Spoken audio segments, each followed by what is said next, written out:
you can be heard. Oh, you know what? I just Damn, let me go quickly on Twitch and fix that. I knew I forgot something. Oh, Now I'm the forgetful one. do we need to go back to the pre-stream? No, no. It's just a little quip that I always do.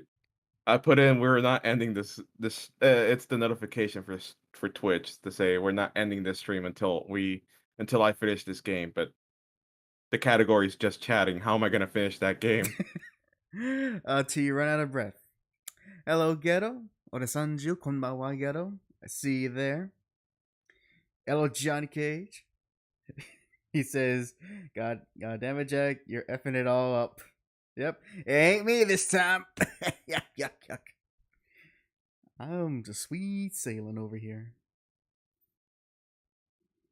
Oh, I wow. also changed the category on Twitch to be just chatting instead of the talk show podcast. It made more sense, and plus people apparently watch that more. Which isn't it really just a podcast? No, because number one. Number one, no, you can only get this content on YouTube and Twitch via live streams, and we definitely don't want these edited so you can listen on Spotify or Google, whatever. But isn't every conversation a podcast? I mean, it's just very long pauses in between and occasional commercials. When I say occasional commercials, I mean literally you and I would go home, watch TV, and then there will be a commercial there for Ford, and come back and then start talking again. Look, I'm gonna take a I'm gonna take a play from the modern activist playbook and say I do not identify as a podcast. I identify as a live show in which we are chatting, but we also do other things that cannot be replicated through a podcast medium, like play video games or look at other people's videos. And also, Johnny Cage Wait, don't they also do that? no, not the video games part. As far as Well, the video part. there is one particular channel I know that dedicates to do that all the time. That's only one out of how many? You guys know this is not a podcast. All right, this is It's not. the philosophy. No, Everything in life is a podcast. It's just that there's some people hearing you and some aren't. there's a private podcast. Then there's public podcasts. Then there's the It's like that one thing where people say like you've never really finished clapping. You're just having a very long pause in between claps. I guess stupid. Ghetto says, I mean, Oni Plays is more of a podcast than an LP channel. I mean, you're kind of not wrong. Like at this point, I do enjoy them, but I did have to take a break from them. Mostly because they can get tiring and kind of grating at times. So you kind of need to like detox Oni Plays for a while before you jump back in. And it also doesn't help that most of the time is like you can feel the old energy off of them. I think that's the best way I could describe it. The old energy off those guys, where like they've been in this for too long and they're not gonna do anything else, or they are doing something else. This is what they do to get passive income, that type of stuff. The Game Grumps though, oh no, they're in it for the long run. Aaron and Danny, they're set for life. I'm pretty sure at this point Aaron has lost all of his animation knowledge at this point. I miss Eco Raptor. I Not don't. whoever Aaron is. I don't, because in hindsight, his sequelitis series really hasn't aged well. He makes some decent points here and there, but they haven't aged quite as well as I think they do. I don't care much about his sequelitis videos. Plus, those were not really animations. True, but as far as his animations, I enjoy them, but I was never big into them. It just wasn't my thing. And yep, Ghetto says, "Rip Eagle Raptor." Yep. From 2000 what? I guess 6 to 2012. Oh, any case, regardless, you know what? If you guys view this as a podcast, then I'm not gonna stop you. But I'll choose not to see it as a podcast. And by the way, introductions. This is the generally beautiful and moronic hack. And I am the gullible and forgetful Jack, at least for this stream. And welcome to episode 130 of the JAC Show. And okay, I will admit this episode is a bit podcasty, but that's mostly because it's very relevant. So, Jack, were you aware of all the announcements yesterday? For what specifically? Everything. Well, within gaming. The only one I heard was the one for Nintendo. There was also the Sony State of Play, which has I know, but it has a few relevant titles that they announced. Well, I meant screw Sony in the sense of like, I don't care for their consoles. Eventually, it's gonna come to PC now. Look at what they said about Spider-Man. It's not coming to PC. Oh, we have it now. Sorry. And Tokyo Game Show's tomorrow, Ghetto? Goddamn. Well, you know what? Hopefully, in Tokyo Game Show, we might see a bit more of the games that I was particularly interested in. But so I do want to discuss at least about that, all these things that are interest to me and maybe to Jack. And but I actually do want to I do kind of want to vent about something real quick. All right. And it's about Dragon Ball FighterZ. Oh, okay. So what is it? So this past week, I've actually decided, you know what? Let me actually play it. Like, oh wait, hold on. It's a good thing I caught it. Oh, he caught the bug with chopsticks. Okay, say something. Keep saying something. I am that. There we go. Wacky and Flipper are waving 2, man. Wacky and Flipper are waving 2, man. I told you. So apparently I fixed the. This is why I need to put this all in one profile. Since it's in 2 profiles, it forgot to change the settings on my second profile for OBS. So we were literally not talking we were silent for 10 minutes. On Twitch? Yeah, on Twitch. Well, good thing you can watch it here on YouTube. But if you prefer to hear us silent and not say anything, you can watch the show on twitch.tv/Jack livestreams. Other than that, very quick synopsis of what just happened in the past 10 minutes. Ramblings about the philosophy of podcasts. We're not a podcast. Get over it. Gaming news. There we go. Yes. All right. So, but before gaming news, I want to vent about Dragon Ball FighterZ because I actually took some time this past week to play it for my own amusement and really hone my Turtle School team because I am not going to pay more money for the game so I can get the newer DLC characters so I can win. I'm going to work. I'm going to work on that team that I want. My dream team with Master Roshi, Base Goku, and Krillin. And I've been find combos, find ways to use my assists, Ghetto. Calling you out. And just generally get better at the game. And once I got comfortable, after the second day, I was like, all right, you know what? Let's go online. Then I was reminded of why I stopped playing Dragon Ball FighterZ. Oh. When I went online. Oh. Okay.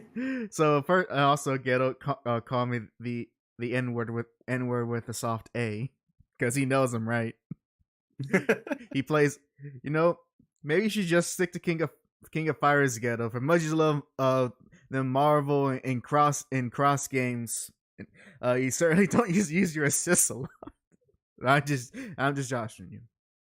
So on the second day, after I kind of warmed up offline, I was like, all right, let's go online. Let's go. I'm in this server. I then go into rank match and I wait for a fight. 8 minutes later, the game determined they couldn't find anything in a full server. It couldn't find any matches for me on ranked, and then booted me out of the server. Oh, they didn't even just said a warning to you. They just said you're you're not skilled enough here. Throws you out. That, or maybe my internet connection was poor. I don't know. I don't play it. I do try to use the internet's available to me, landline and everything. And so I was like, Hmm. okay, let me go to another server. And then for the next 2 minutes, I couldn't hop onto any server from any region.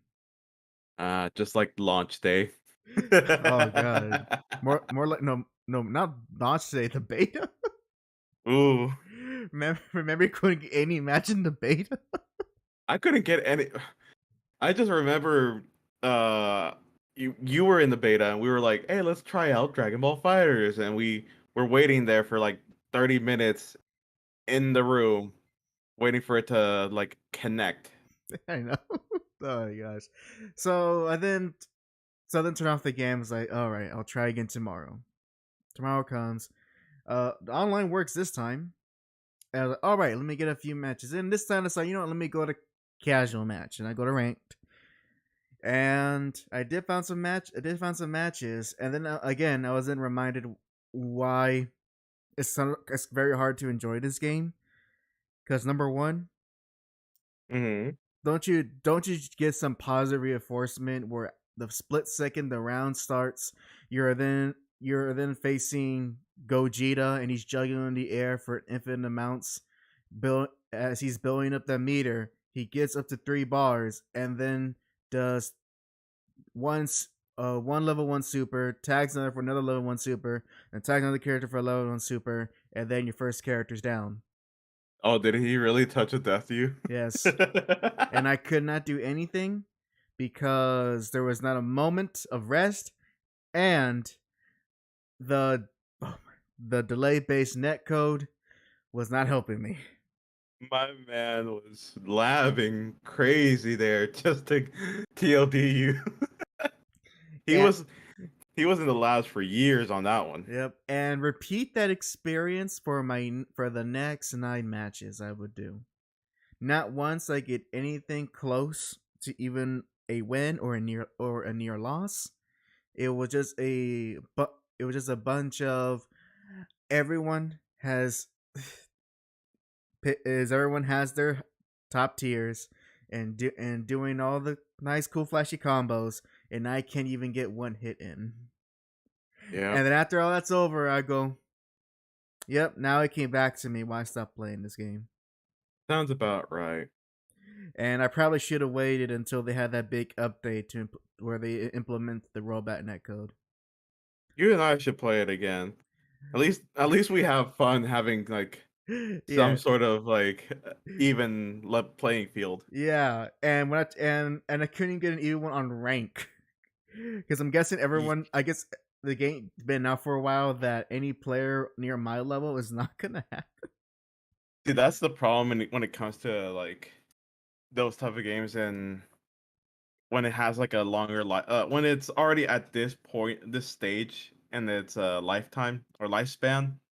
The new players are the ones that were uh initially gold or something like that.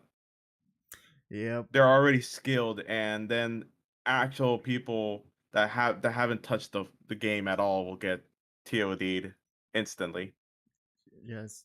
Like it was very demoralizing, and it's like this is no wonder I'm not very into hyper fighting games aside from this and Marvel, because there's one thing if you do it the combo yourself, but then at the same time to achieve that type of combo you gotta spend a lot of time just on practice mode and just doing those and doing those loops, and and that could be fun figuring out what the best combo optimized combo you can for your team, but also just gets annoying where like I here with I'm guessing not the strong tiers, but it's a different type of team, and every ones I go to has either, oh look, there's Vegito, oh look, there's Gogeta, oh look, there's 21. Which 21? Pick one.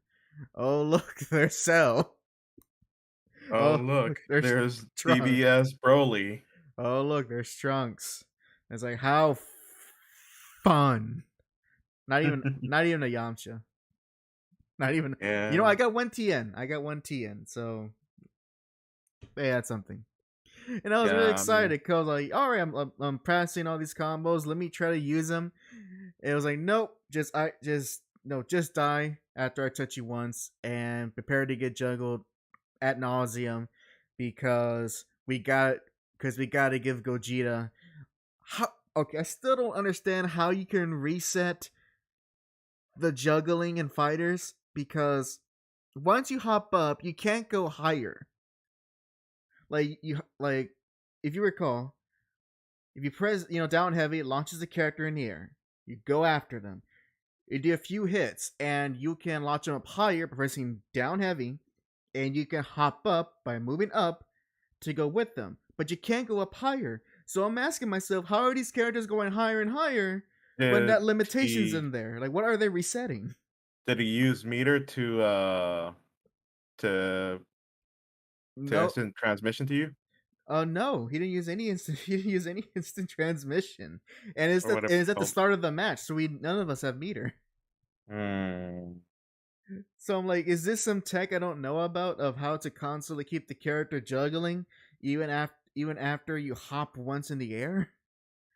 If only you can show me the video, maybe I'll get it somewhere. Maybe Maybe, I'll find it out. yeah, maybe it just kind of feels like that where I'm like, I feel like I'm missing something, where I can't keep my. I have a very hard time keeping my jungles up long enough in the air before I have to launch them back down. Yeah, I just, That's uh, how I feel when it comes to like any fighting game where I'm like barely getting into like especially King of Fighters. I haven't played much of it. I haven't even touched online because I am scared of what some of these people can do. I've seen what they do and I'm terrified. just don't play anyone from South America. You'll be fine. Oh, You don't want Johnny hounding you down on King of Fighters. by the way, I am still confused with Angel or Angel, Angel. Uh, Angelita.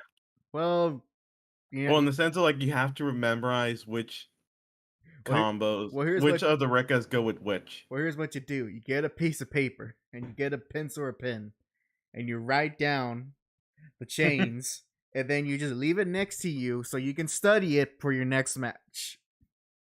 Ah, yes. Instead of cramming for college, I cram for King of Fighters. No, it's more like you have your study guide next to you. You know, like that paper with all the equations that tells you this is the equations for parabolas and all Oh, that. It's yeah, like my that. little cheat sheet. Yeah, yeah. You gotta get your Angel cheatsy on you whenever you use her. Oh, speaking of fighting games, so this is actually a good little transition transition to what I wanted to show you. Mm-hmm. So, have you ever heard you okay, obviously you already heard of fight sticks or joystick controllers. I feel like I know where this is going. Go on.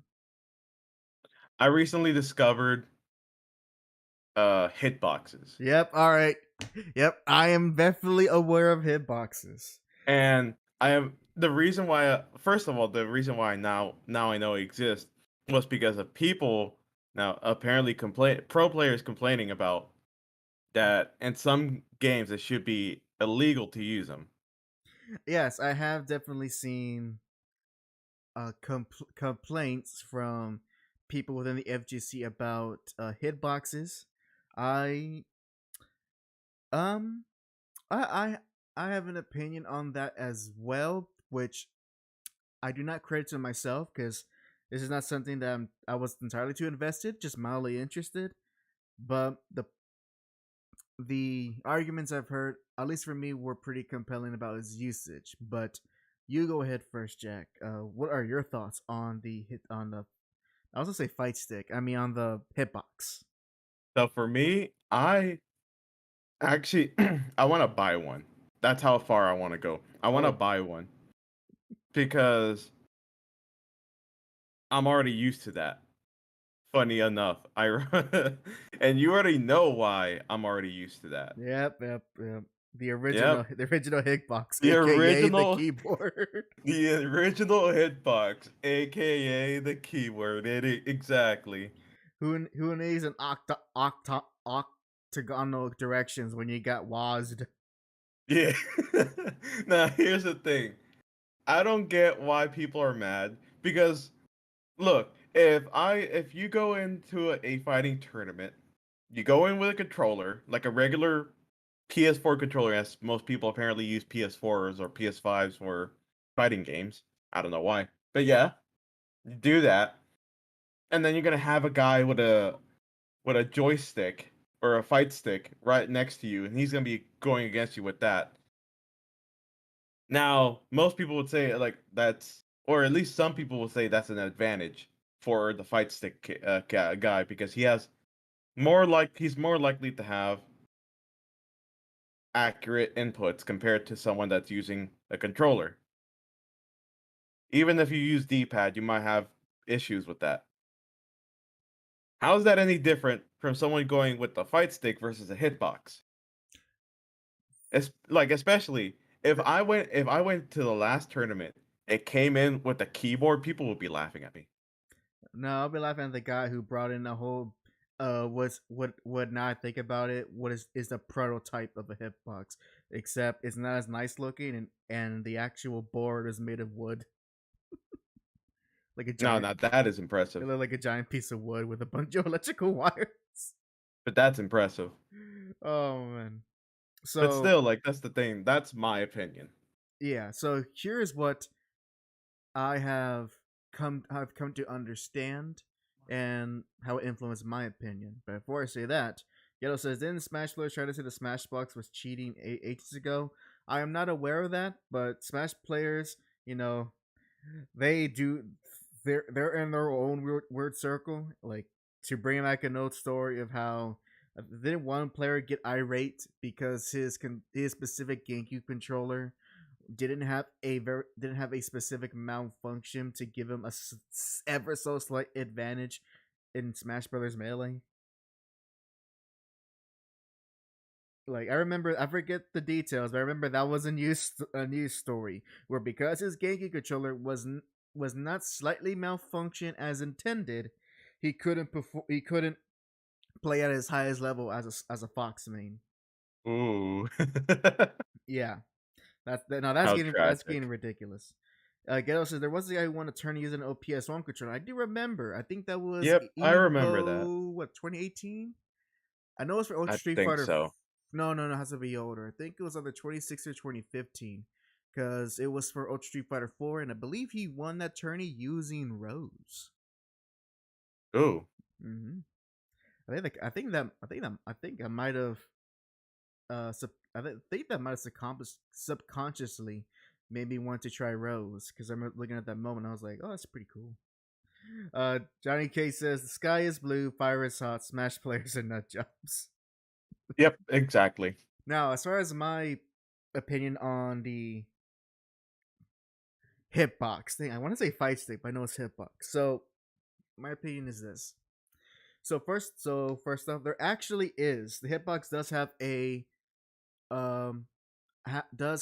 advantage over stick, like an objective advantage, and that advantage is actually movement, the movement of characters, and that's because when you move a character left and right on a fight stick, there is a little delay between going from the left position to the right position on the actual stick. While with hitbox, it's just two buttons. So Yeah. the player does have an advantage of freedom of movement on a hitbox compared to a fight stick.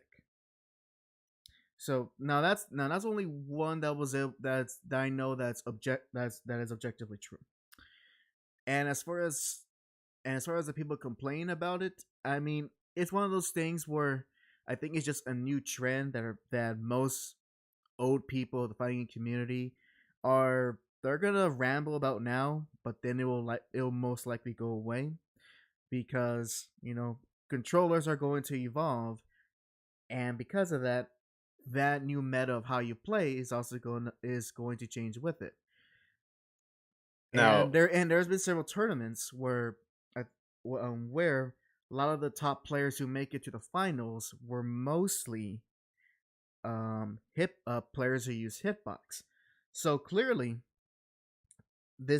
clearly this controller has been adopted by many even pro players within the FGC.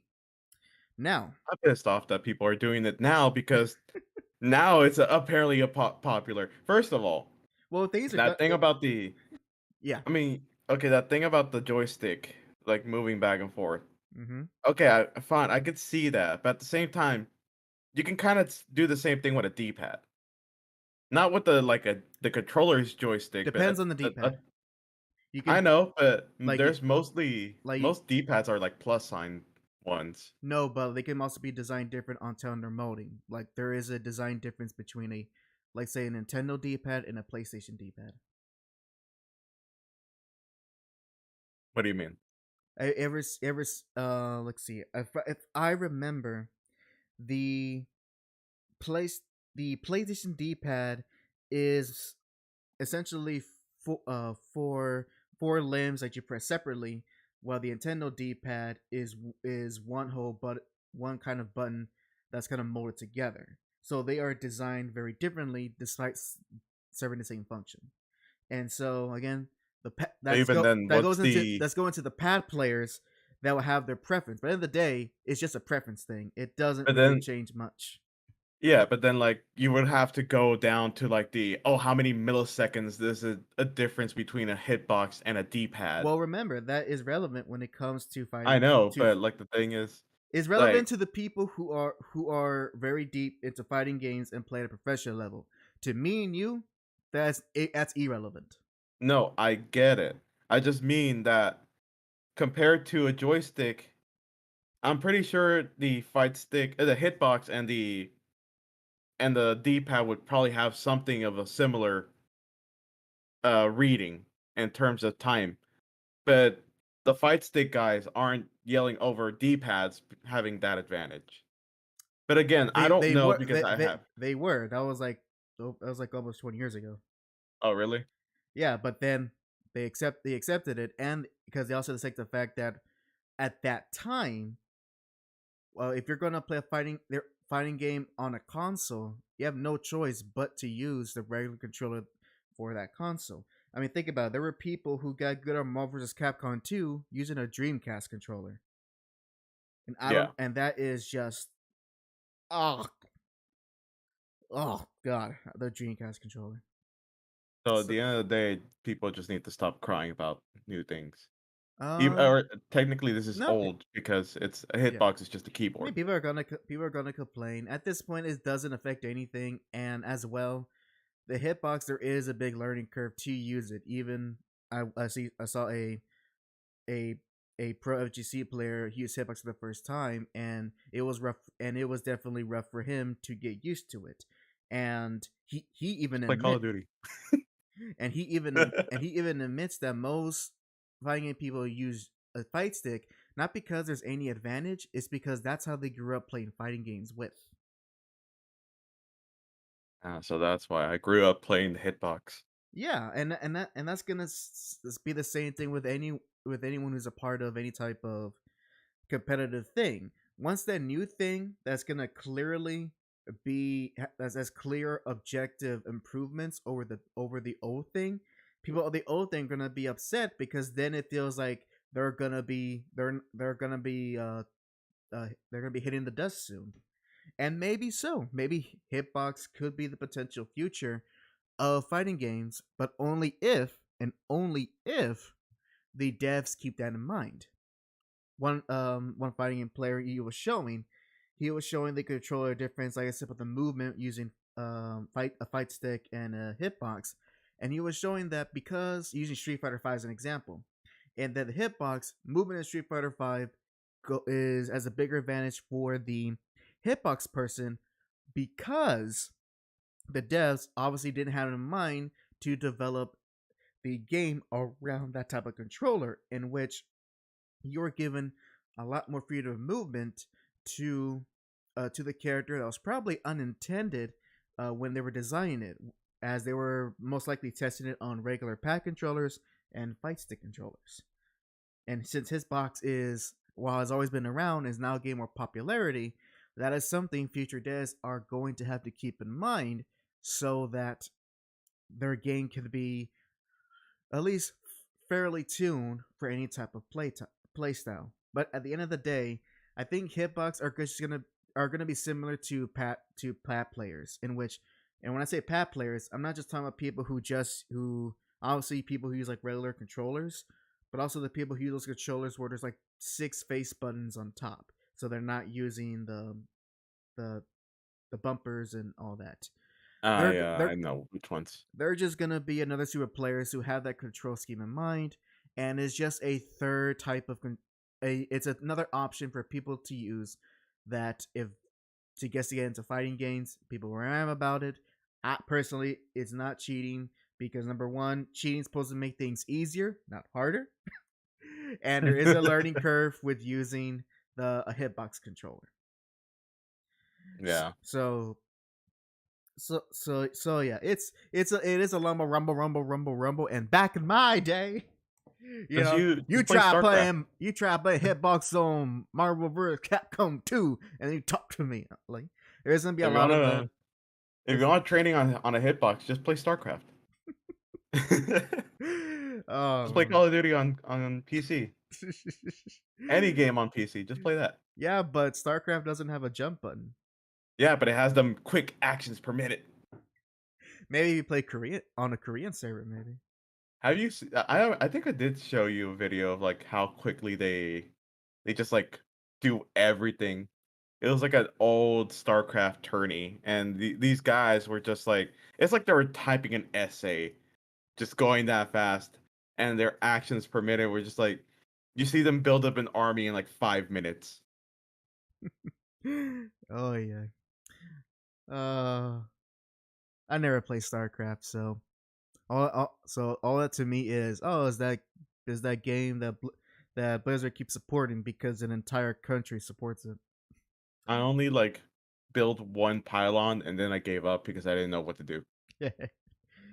Ghetto says, I think the issue is people saying the hitbox can macro, which is not allowed at tourneys.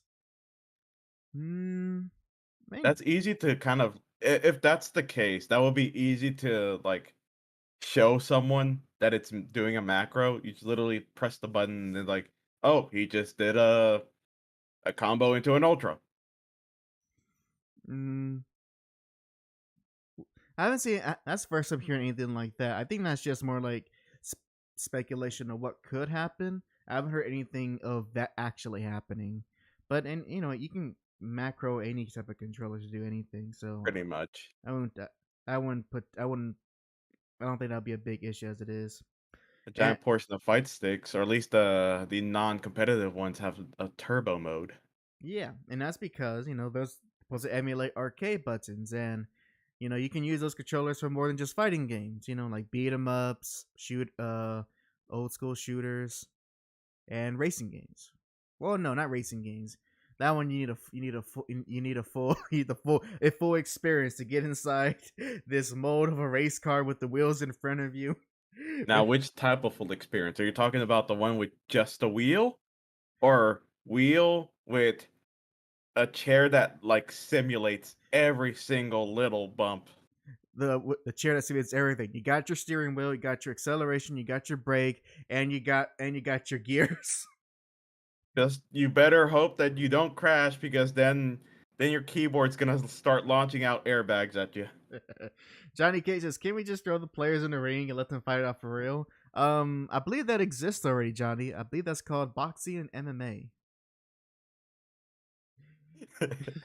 Yeah, I don't know why I was just thinking, let's go, Justin! in a UFC ring.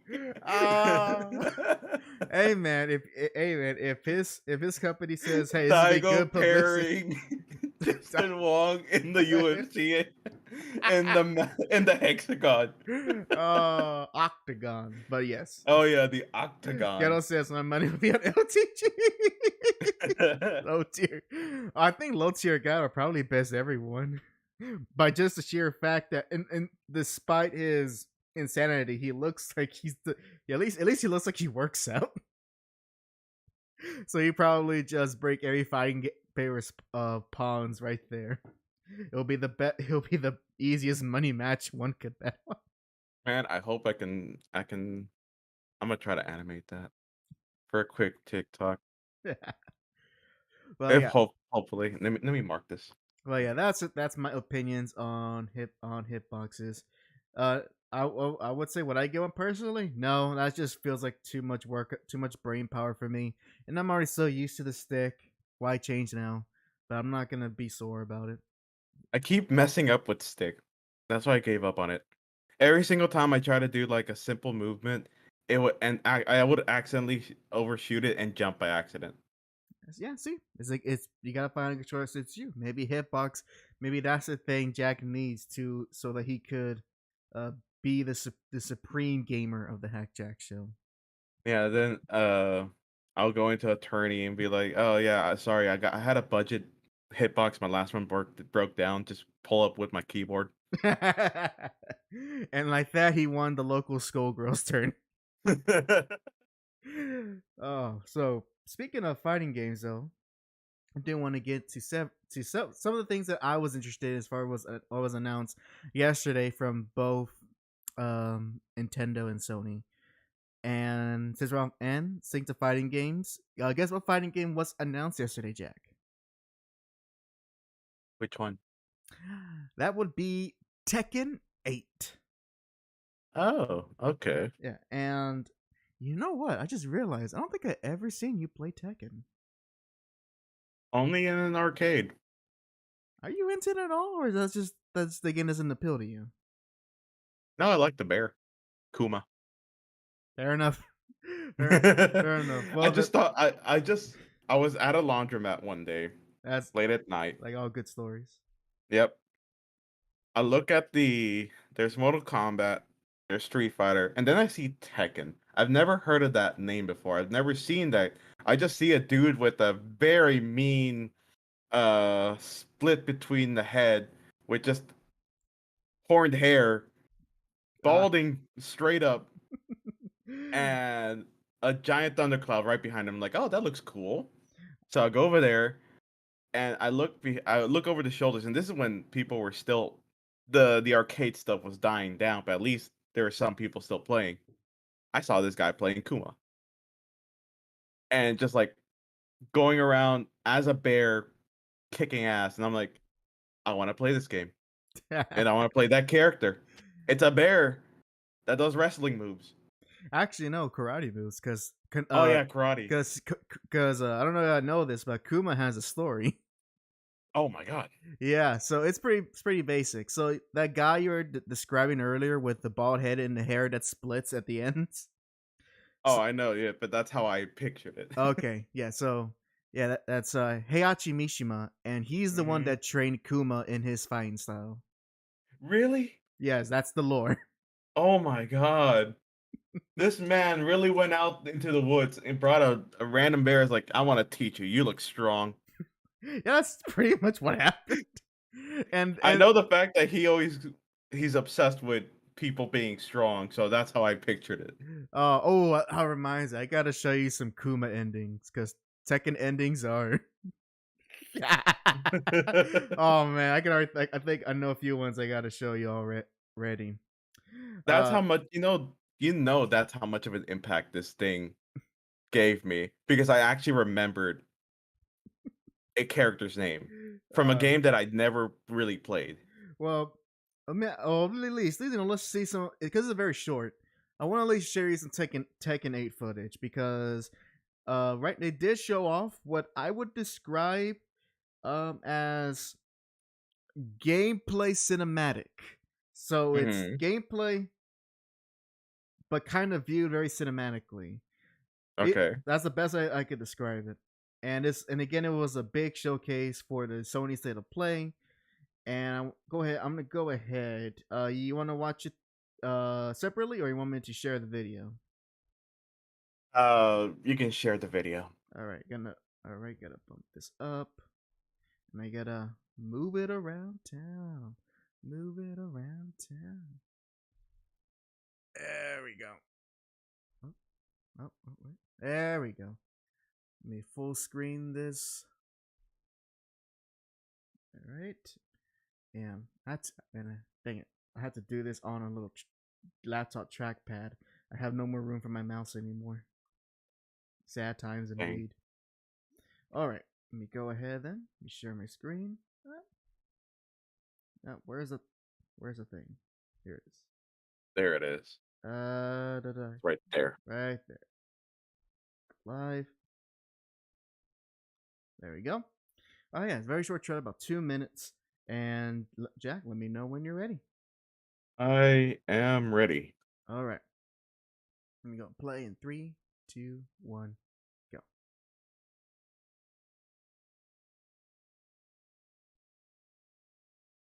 Unreal Engine, nice.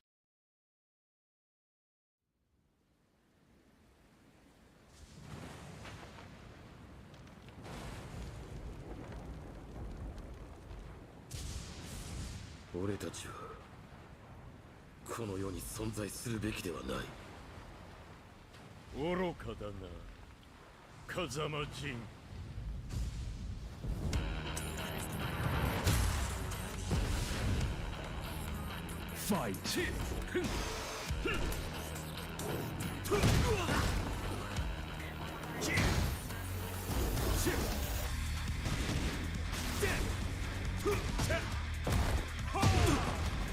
Ooh.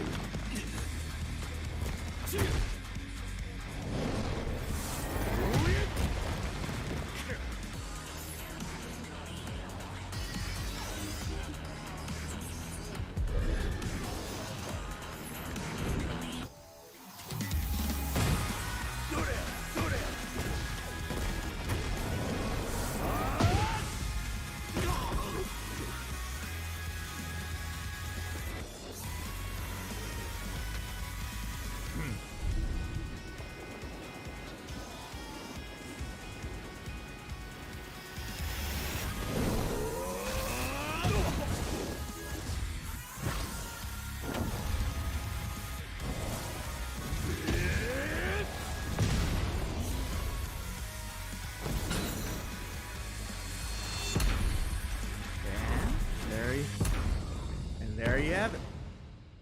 Pretty cool. Very, very much. Coming to PS5, Xbox Series X, and Steam. Guess which one I'll be getting? The Switch version. Yes, I'm going to get the Switch Cloud version. Yep. So, all right, so let me stop sharing for a bit. So, yeah, Tekken 8, very, very brief. And, of course, it does look, I think the cool thing about it is that, assuming, there wasn't a lot of trailer trickery, it seems to be all in engine, which is par for the course. They did the same thing for Tekken 7, in which they were showing a lot of cutscenes that were done in engine, so nothing was pre-rendered. And I do want to state first off that I am very glad that they altered the designs a bit for Tekken 8, because to give you an idea, Jack, Tekken, essentially the Tekken games, at least for the past 10 plus years, have essentially just looked like really, really nice versions of Tekken 5. Ooh. Yeah, so which means and Tekken 5 looks good. And do you know what system Tekken 5 came on? 360, no? The PS2. Oh. And so when Tekken 6 came on, it looked like an HD version of Tekken 5. And then when Tekken 7 came out, it looked like a nicer version of Tekken 6, which is again a nicer version of Tekken 5. Just with more. The only real thing, big HD thing they did. HD. Exactly. The only real thing they did was Tekken 7 had a metallic sheen to everything, which I was not a big fan of. Because it just make things look weird and kind of mess with the colorings a bit. Where something that looks yellow looks brown. I like it. So here, I can tell I was merely intrigued because the characters in the past 3 Tekken games, or 4 I should say, they had a very kind of big build to them. Where if you kind of saw a screenshot from Tekken 5, 6, 7, or Tekken Tag Tournament 2, their kind of bodies and the way they're designed were very, how do I put this? they look like they felt heavy, even for characters who are supposed to be more lightweight. And that's just because of the way these characters were designed and to the kind of 3D look that Tekken's going for, with a realism mixed in with a bit of anime aesthetics. And for this one, they kind of dial back everyone's build, so now it doesn't look like, assuming that the camera is not purposely zoomed out, the characters don't look like giants compared to everything else. So they actually look like, oh, that's a body of a or at least a height and build of someone who looks relatively like a normal person, relatively, because the two people they picked, they are far from normal. And apparently, before this game even came out, because of this announcement, the Tekken series won a world record. Oh wow! Yes, they won a world record for the longest running video game series to have a comprehensive storyline, which is a very very specific record. And comprehensive. I'm not making this up. It's in the Guinness World Book of Records. And apparently, because there is a clear through storyline from Tekken 1 all the way to Tekken 8, with no prequels, no reboots, like everything has been a follow up to one another. It got a world record because of that, which that came out of nowhere. I wonder how they did that, like how they set it up to be that record. Did they just like bring some random guy off the streets and said, "Okay, we're gonna explain to you the story about this one game, and you tell us to stop whenever you're confused." And they proceeded to like say the whole thing for every series. That person would stop on Tekken 1 alone. He goes, wait, he threw his son off the cliff? Yes. But anyways. He's like, yeah. But anyways, he took in a bear. Johnny K says, quote unquote, comprehensive. You know what I mean, Johnny? But yeah, Tekken 8 does look awesome. I definitely will be getting it. And Jack, hopefully you will follow along with me, or at least try it out whenever you come over, because Tekken games are very fun. And if it wasn't for Tekken 7's online, it will be a fighting game. I'll be definitely playing a lot. Would be playing a lot more. And also, the customization is one of the few fighting games where you can actually customize your character to wear anything. Ooh. Yeah, so I do appreciate that about the more recent Tekken entries. Let's see. First off says, Ghetto's first off says, he says, all the way back, he said, there's more info on Garo 2. All right. I'll look at it just after this. Ghetto says, not to mention, that's dinosaur, kangaroo, and boxing gloves. Oh yeah, Roger and Alex. Oh, yeah, they have their own. They have their own storyline involving infidelity. What? I will give you greater context. I'll give you greater context soon enough. But yes. Yep. So the kangaroo gets cucked by the dinosaur. NTR. Dino NTR. Throws his kid off a cliff. Beat that. Johnny Kiss adopts a bear. Dad of the year. Johnny Kiss. Thought Fighting Games are supposed to have minimalistic logos nowadays. That's like Street Fighter messes up on their logo one time. Oh well. I'm glad that they changed it. They did. Gel says praying for Kiryu to get into this one. Who knows? Who knows? Opportunity for guest characters is at this point it could be anyone.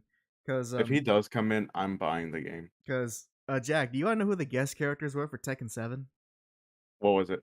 So the first one, from out of the box was Akuma from Street Fighter, and he was literally, and like they did a whole treatment where he wasn't just there as a guest character; he was literally part of the story. So there you go. Kuma is now technically a Tekken character now. Then after that, was Noctis from Final Fantasy 15. That is weird, but okay. Then after that, was Wait, that means he's the canon in Tekken, isn't he? no, that one is just purely guest character. Only Okay. Akuma was like actually canon. As long as they actually get into the story mode in some way that they're canon. Yes, and only Akuma was the only one who did that. Okay. So after Noctis, it was then Geese Howard from the Fatal Frame and King of Fighter games. Ah, okay. And after that, I think and then the final guest character, you ready for this one? Mm-hmm. The final guest character was Negan from The Walking Dead. Yes. They gotta ruin it, didn't they? And he got his own stage, and well, all the guest characters got their own stage, but there is a Walking Dead stage in Tekken 7. They gotta ruin it, don't they? Yeah, it was, trust me, it was so out of nowhere. Just end The Walking Dead. It's literally the series itself is Walking Dead. It's Johnny, I did say Fatal Fury. Don't you gaslight me. I said Fatal Fury / King of Fighters. oh, that reminds me. I'm gonna start gaslighting you now. Hey, don't pull an Chris O'Neill on me. All right, don't put that Oni play strategy up in here. Yeah, I'm gonna start gaslighting you. Gaslight Johnny. I never said that. Wait, you said, did I say Fatal? Did I say Fatal Frame? Yeah, you did. Now I don't. Yeah, I was very confused. I was. Now I don't I was trust you. halfway. No, I was actually halfway confused when Fine, you said Fatal Frame. Fine. Slip of there's 2 game series with the first word's fatal. Not just. Hey, I wasn't gonna question it. I don't know anything about the game. You guys knew what I'm. Oh my god, you knew what I meant, Johnny. I literally thought there was gonna be a guy with a camera. I mean, the closest you'll get is like is an assist trophy in Smash Bros. Ultimate. That's the closest. like hell. Like hell. I mean, we have karate bears and kangaroos with boxing gloves. I wasn't gonna say no to a guy shooting people with cameras. Mostly a lady. Most of the protagonists on Fatal Frame games are ladies. True, but still, young ladies who people question like, why do you have to dress like that? Because it looks cute. Move on with your life. So yeah, those are the 3 guest characters, and 4 guest characters, I should say. So hopefully that trend continues, and it would be cool to see Kiryu in Tekken 8. However, I doubt that, because I doubt Sega would want to use one of their biggest character franchises for a competitor's fighting game when Sega has their own fighting game that they have been hinting at that is making a big comeback. So as cool as it would be to see Kiryu in Tekken, I would rather much prefer to see him in Virtua Fighter. Totoro and Tekken. I mean, they can still do that. Although that would have to mean, when it comes to Japanese companies, for a character to get anything, whoever's in the dev team has to be friends or has connections with someone else in the other company, which is literally how Kingdom Hearts even became a thing. Oh, I know the janitor. I mean, if the janitor at Square Enix knew one of the devs of the first name bases, then that janitor is that middleman, and then he gets promoted to associate producer. Oh my god. Jesus Christ, that is weird, but awesome. I mean, I never said that happened, but imagine if it could happen. Be like, oh yeah, I know Mr. The potential. I know I know Takashi-san over at Team Ninja. We could set up have dinner with his wife just last week. Oh, he was talking. Oh, how much he wants to put Chun-Li in the new Dead or Alive game. Actually, that's not a bad idea. I mean, they got Mai Shiranui, so that there's only one more, and man, it's solid. Oh, let's see. Yellow says that the closer you get to a character who fights with the camera is the photographer in Rival Schools 2. I wasn't even aware there was a character who did that. Johnny K says Virtua Fighter, they're bringing that corpse back. I this nothing confirmed, but essentially there has been some reading between the lines because in a recent video from Harada, who is the producer for the Tekken series, he has his own YouTube channel where he talks to other game devs, and he was mentioning one of his most recent videos of how he he had to be careful of choosing when to release Tekken 8 because he doesn't want to be competition with another company's game, and he specifically said he doesn't want to compete with Virtua. And I don't know about you, but that's just saying Virtua alone. That's a heavy implication of what that could be. And I could tell you this: it ain't Virtua Tennis. It's golf. Yes, that would bring Sega back on the market. Virtua Golf. Hell yeah, that will bring back the consoles for Sega. That's Virtua Golf exclusive to the Dreamcast too. No, they gotta follow what the Xbox did. Dreamcast 360 because it was 360 turn. Oh wait, no, 180. Dreamcast 1080. 1080 or 1080p. Oh, next man. gen would be Dreamcast 4K. Exactly. Let me see some of here. Ghetto says Kingdom Hearts became a thing because Disney and Square were in the same building and it was an elevator pitch. That's yep, there you go. And Square wanted a Super Mario 64 type of game anyway. Well, they were kind of close, I guess. Kingdom Hearts, Super Mario 64, yeah, they're pretty much the same game. Did that new game release, by the way? Which one? For Kingdom Hearts. Kingdom Hearts 4 was announced. I think it has a release, approximate release, but it has not been released yet. I swear it was released. Someone made a joke about how they accidentally sped run through a certain portion of the game. There could be a time of Kingdom Hearts 3. Yeah. Ghetto says, I mean, it could also be a Fighting Vipers revival. Ghetto, in what world would Fighting Vipers come back? In what reality would Fighting Vipers even come back? You don't know, it could be this reality. Jack, do you want to know what Fighting Vipers is? I don't. Think of it, it's pretty much Sega's own crossover 3D fighting game. Where they got all their big mascots that's not Sonic fighting over. Like Akira and the car from Daytona, USA. A car? Oh yeah, if I'm correct, yeah, they have a car. You could fight a whole car fighting? A whole racing stock car in a fighting game. And yes, they essentially just took the race car model and rigged him to a human body. So he moves like a person, but it's like still a car. I'm here thinking about the grab animation. Like, does he grab, throw them down, and then like does a body slam and rev his wheels? I don't think so. Ghetto says you're probably thinking of one of the mobile games. No. Harada specifically said he didn't want his next project to compete with Virtua, and Tekken 8's his next project, and he wouldn't be worried if it was a mobile game. Oh, that's right. That's not Fighting Viper. That's Fire's Mega Mix. Thank you for correcting me.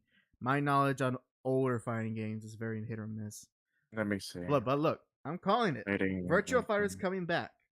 It is gonna come back, and I'm not saying it's gonna be a big comeback, but it's gonna be a comeback, and we're gonna see how it is.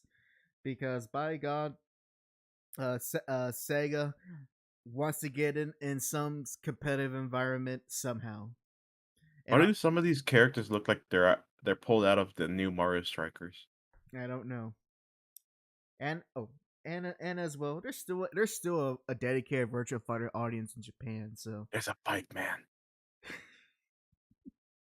In any case, hell yeah. So Jack, I will promise before the stream ends, I will show you some Tekken endings, at least for Kuma, so you get to see what his story is all about. Guys, I don't know if Fighting Vipers did come back as an arcade game in Judgment and Lost Judgment. Yeah, but hold on. I see what you're saying, because Virtua Fighter 5 also came back in Yakuza Like a Dragon. So I see your point, but again, Virtua Fighter has even as dormant as it is now, it is and had a pretty significant re-release of the fifth game. I don't see Vine Vipers coming back. I just don't see it. I just do not see it. But speaking of Sega games, did you see that announcement for the new Yakuza? Or I'm sorry, not Yakuza, Like a Dragon. Yeah, I did not see it, but I did see the what was it called, the promotional. I actually have Hey, I wasn't talking to you, phone. A phone perks up like I was telling a good story. Oh yeah, Not my FBI agent. because you're talking about Yakuza. It was wasn't it like a Dragon Shin or something like that? I think that's what it's. I think that's its Japanese name, but I'm hearing it's. I'm hearing it. I'm looking at a trailer for it, and it's localized as Like a Dragon Gaiden, the man who erased his name. Huh. You know, let's look at the trailer real quick. It's actually a pretty lengthy one, so I'm about to do some pauses right here. And let me go and share this real quick.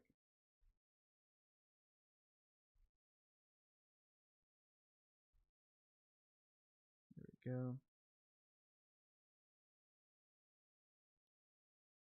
There you go. I'm sharing the video, Jack. I am watching. Oh, 3 new Yakuza games got announced? I guess it's just one of them, huh? Alright, well, let's see. Like a Gaiden. So, let's take a look at it. Kill it. Summer 2018. Summer, you don't say. I hear cicadas everywhere. Daidoji Temple. Oh, look at this old man. In his sweat.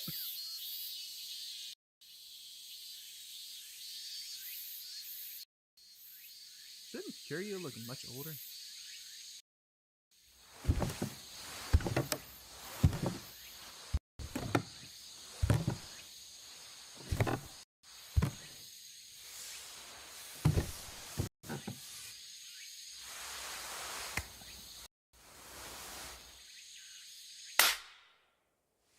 That was a light tap. Love tap. Yeah, just a little love tap. I do wonder what that implies, because I don't know enough about. 未だ煩悩にとらわれているな、上流。恐れ入ります。Joryu. あなたは自ら名を捨て、存在を捨てた身。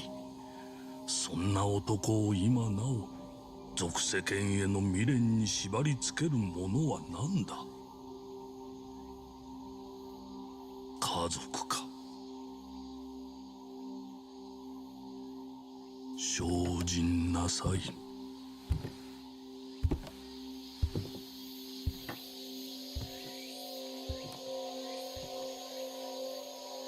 いるんだろ。さっさと出てこい。よくわかりましたね。左肩を打つときは仕事の合図だ。ここでの生活も板についてきたようで何よりです。座禅の邪魔が入らなきゃなおいいんだがな。あなたは戦後建立されたこの大道寺100人目の僧。もう少し成熟してほしいものですが。ここは大道寺一派の隠れ蓑に過ぎない。それにそうでもないお前からの説教はなおさら不要だ。それは失礼。私はあなたの仕事の管理に徹するとしましょう。それで今回の指令はあなた好みの単純な力仕事です。ある人物を警護していただきます。詳細な資料はいつもの場所に。頼みましたよ。コードネーム上流。Code name.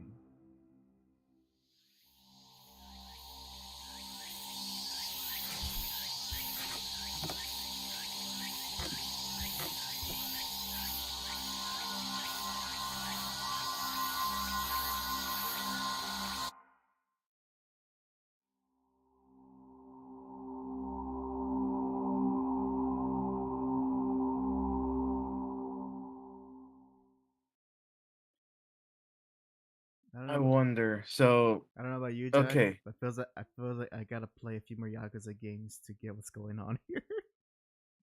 I am still at 0. I'm still at the prequel. Well, you still got 7, no, 8 more to go. Yep. Uh. So wait. Key. Okay. Kiryu. Okay. What's the key mean in Um, Japanese? I don't know. I It's don't. just energy. Energy dragon. No. Well. Yeah. So yeah, Ryu does mean dragon. Key. Because then what's Jo Ryu?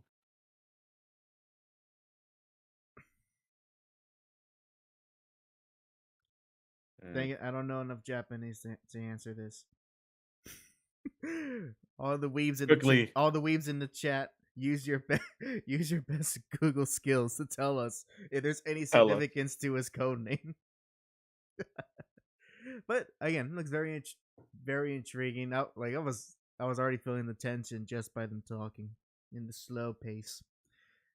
Nah, I Though just pictured that and then the sudden jarring change of them in the dance floor, like how it always is in a Yakuza game. I mean, if you choose to do that, you don't have to go on the You dance don't floor. have to. You don't have to. You don't have to run that hostess club, but you can. But at the same time, it's required in my eyes. Yellow says the kanji of his name means rare. I see. Interesting. So Yellow does get fills in more. He goes actually that 3 Yakuza games were announced. This one, which as the name Gaiden is implies, is a spinoff, so it's not a proper numbered sequel. He goes, one is a remake of a game we never got. Another is a side story about Kiryu after the events of Yakuza 6, and another is a confrontation of like a Dragon 8. He also says, I still wish they didn't bring Kiryu back. I think it cheapens the ending of 6 a bit. And hello, Virgo. He says, Jordan. And Gemini says, my network acting up, might jump up. Sorry. It sucks to hear that, Gemini. But thanks. But if you do have to jump off, at least thanks for sticking all the way till now. But yeah, 3 Yakuza games coming. Is the one that's a remake? Is that the one that's actually set in like the Edo period, where all the main casts are like actually characters of that era, where it takes place in feudal Japan? Is that the one that's coming over? Because I know that's the one Yakuza game that has not been brought over to the West. Oh, okay, Ishin is a remake. Okay, so That's the one I was talking about. yeah, so that's the one where the setting is in feudal Japan. Gotcha. And thank you, Gemini. He says, "Remember to like the stream, gentlemen." Thank you, Jedi. Jedi. Thank you, Gemini. Thank you, Jedi. Thank you, Jedi Master Gemini. You've been promoted. May the Swartz be with you. So that's actually pretty neat. That's actually a lot. Dang, Ryuga Gotaku Studios. They're working, man. They are working with 3 projects. God dang. I do wonder though if, aside from the remake, I mean they could. I wonder if they're gonna keep the same combat system from the last game that was released. Which, Jack, have you at all played Yakuza Like a Dragon at all? No, but isn't it turn-based? Yeah, it is a turn-based RPG system type of combat. How does that make you feel? I would have to try it. I would have to try it. From what I've heard, because I have yet to play it either, from what I've heard is like, I'm not saying it's bare bones, but it's pretty simplistic, like you're playing Dragon Quest. And I have played Dragon Quest, and that's a pretty combat-wise, like pretty straightforward combat system. So who knows? At least it won't be as unfair like when as the previous games. Freaking the targeting system. Good lord, I can't target enemies for crap. Let's see. Ghetto says the original Inshin is kind of Last of Us Part 1 situation. The original version of Inshin is actually a PS4 and PS3 game. I see. Johnny K says F that. If I wanted to play turn-based shit, I go back to Yu-Gi-Oh. Well, someone doesn't like change. But I can understand that, the Yakuza games have had that action combat system since day one. And although you wouldn't even be playing a turn-based game if you're playing Yu-Gi-Oh. Not with the certain spell cards. Now with all, like, this whole meta is literally who has the first turn and they win. It's touch of death, but for card games.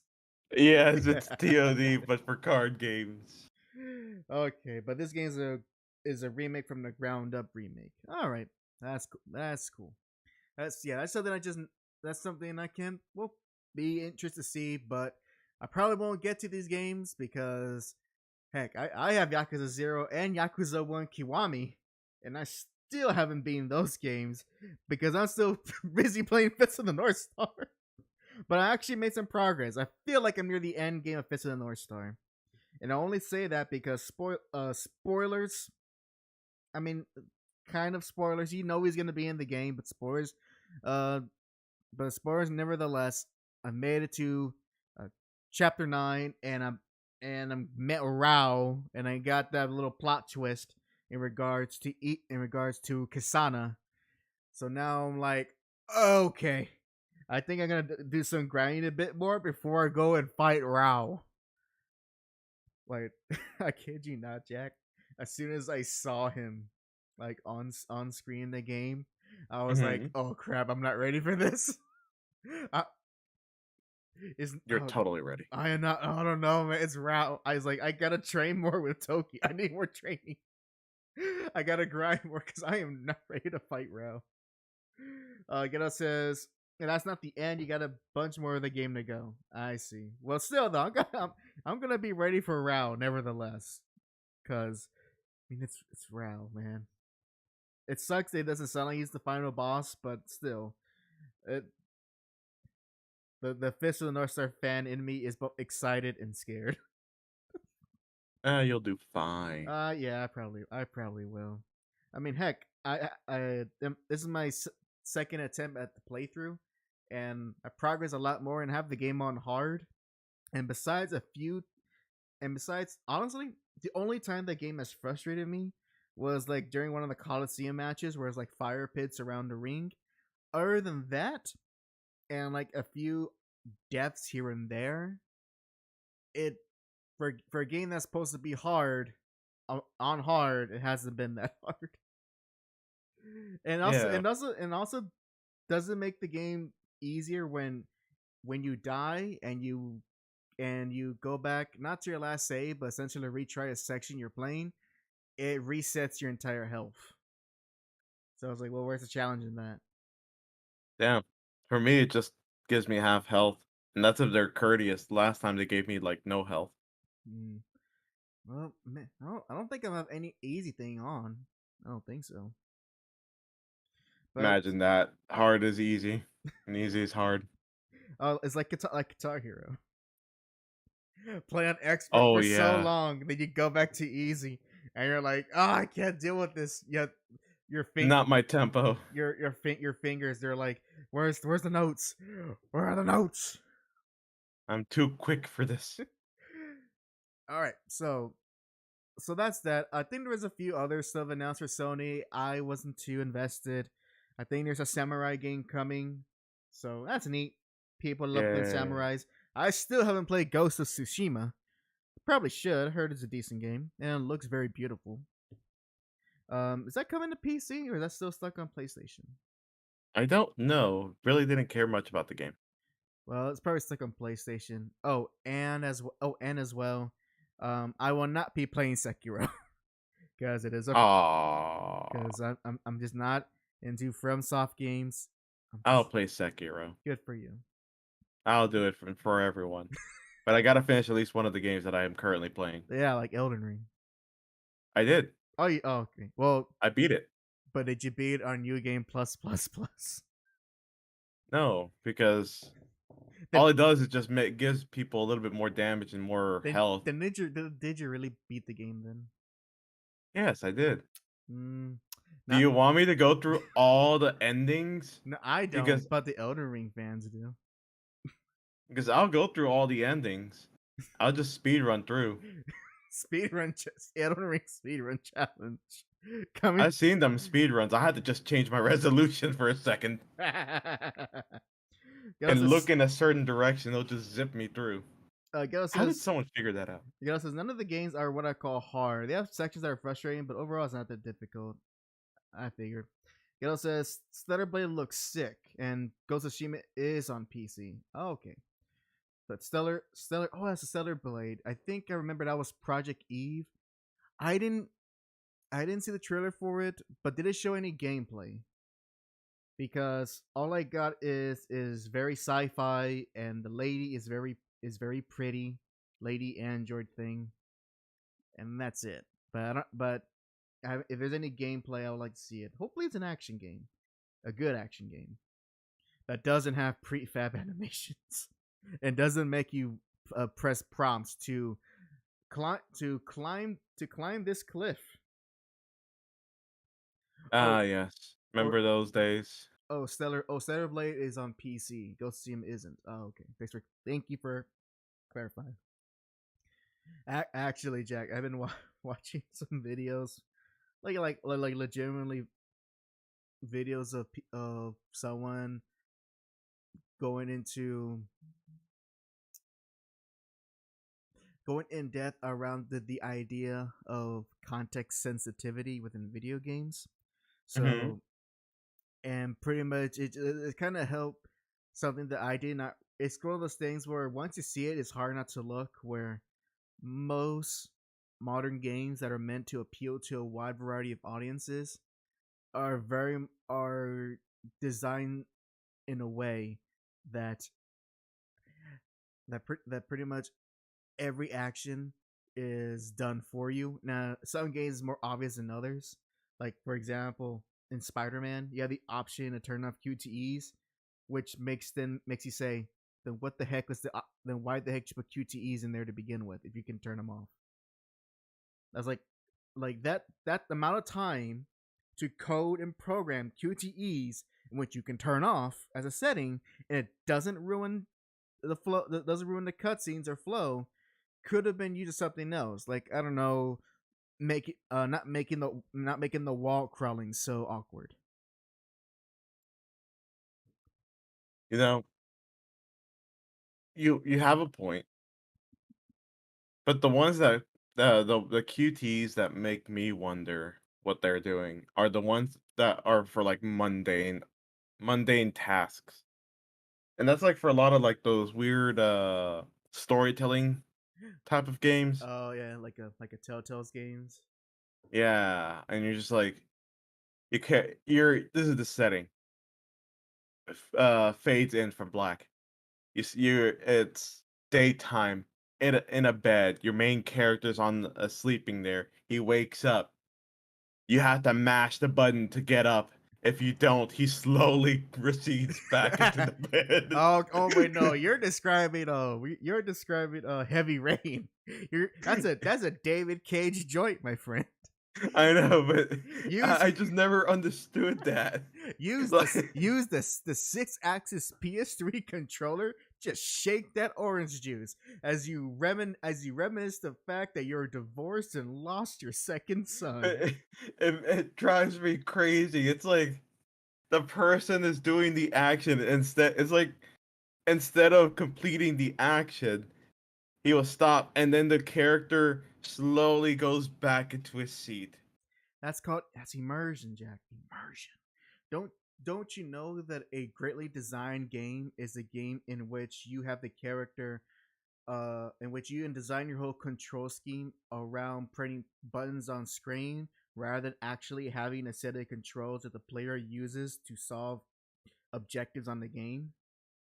Like, imagine if, like how they say that life's a simulation. I suppose. If that's the case, I want it to be a bad game where literally everything we do, and the person controlling us has to constantly do these QTEs, like me picking up this bottle of water. If I don't pick it up properly, I will just set it back down slowly. Or like when I'm starting to twist the cap, if I don't finish the process, I'll start twisting it back in. Yeah. Yes. It says I make the bad game. David Cage. Wait, that's not French. Whatever. I'm terrible with accents. Y'all know that. Don't sass me. Don't sass me. I'll sass you. Sass. Gela says I thought about getting Spider-Man again on PC just for some of those costume mods. That one unlimited costume look. Yeah, I saw that too. It actually looks really cool. And I'm not tempted to get it again. But I could have hentai common. Yes, you can. If it's there, you can find a mod to put. If someone hentai common in the Spider-Man game. Please, someone mod that, and then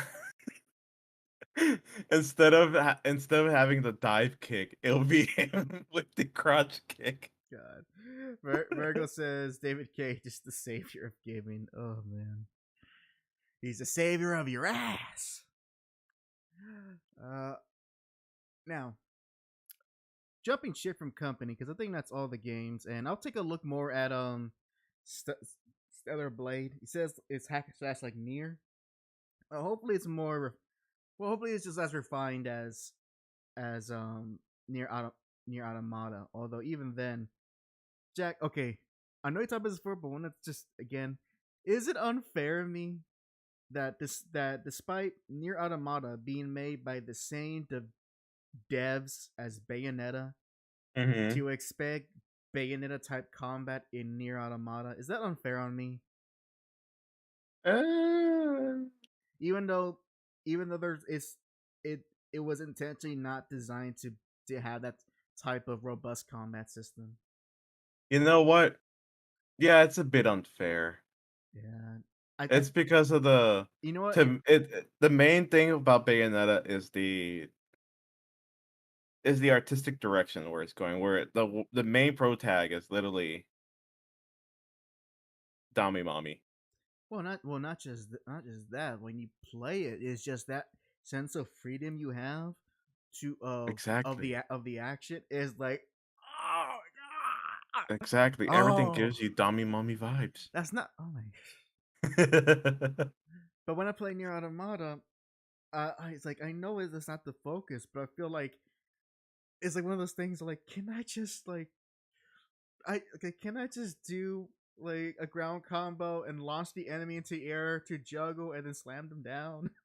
No, you eat the fish and you die. There you go. That's the game. And also one thing I did find lacking was that I don't like how limited the other weapons were, because I didn't want to really use sword, so I used a spear for my first and so far only playthrough. I know you're supposed to play the game multiple times. Like, I know, shut up. And like, I want to use the spear. Spear looks cool. Spear combat's pretty limited.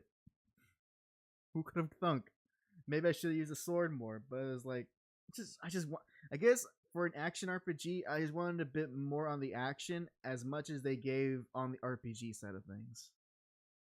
And ultimately, I think that's what made me not want to play through the game again, despite knowing that. Actually, that's very weird to think about now.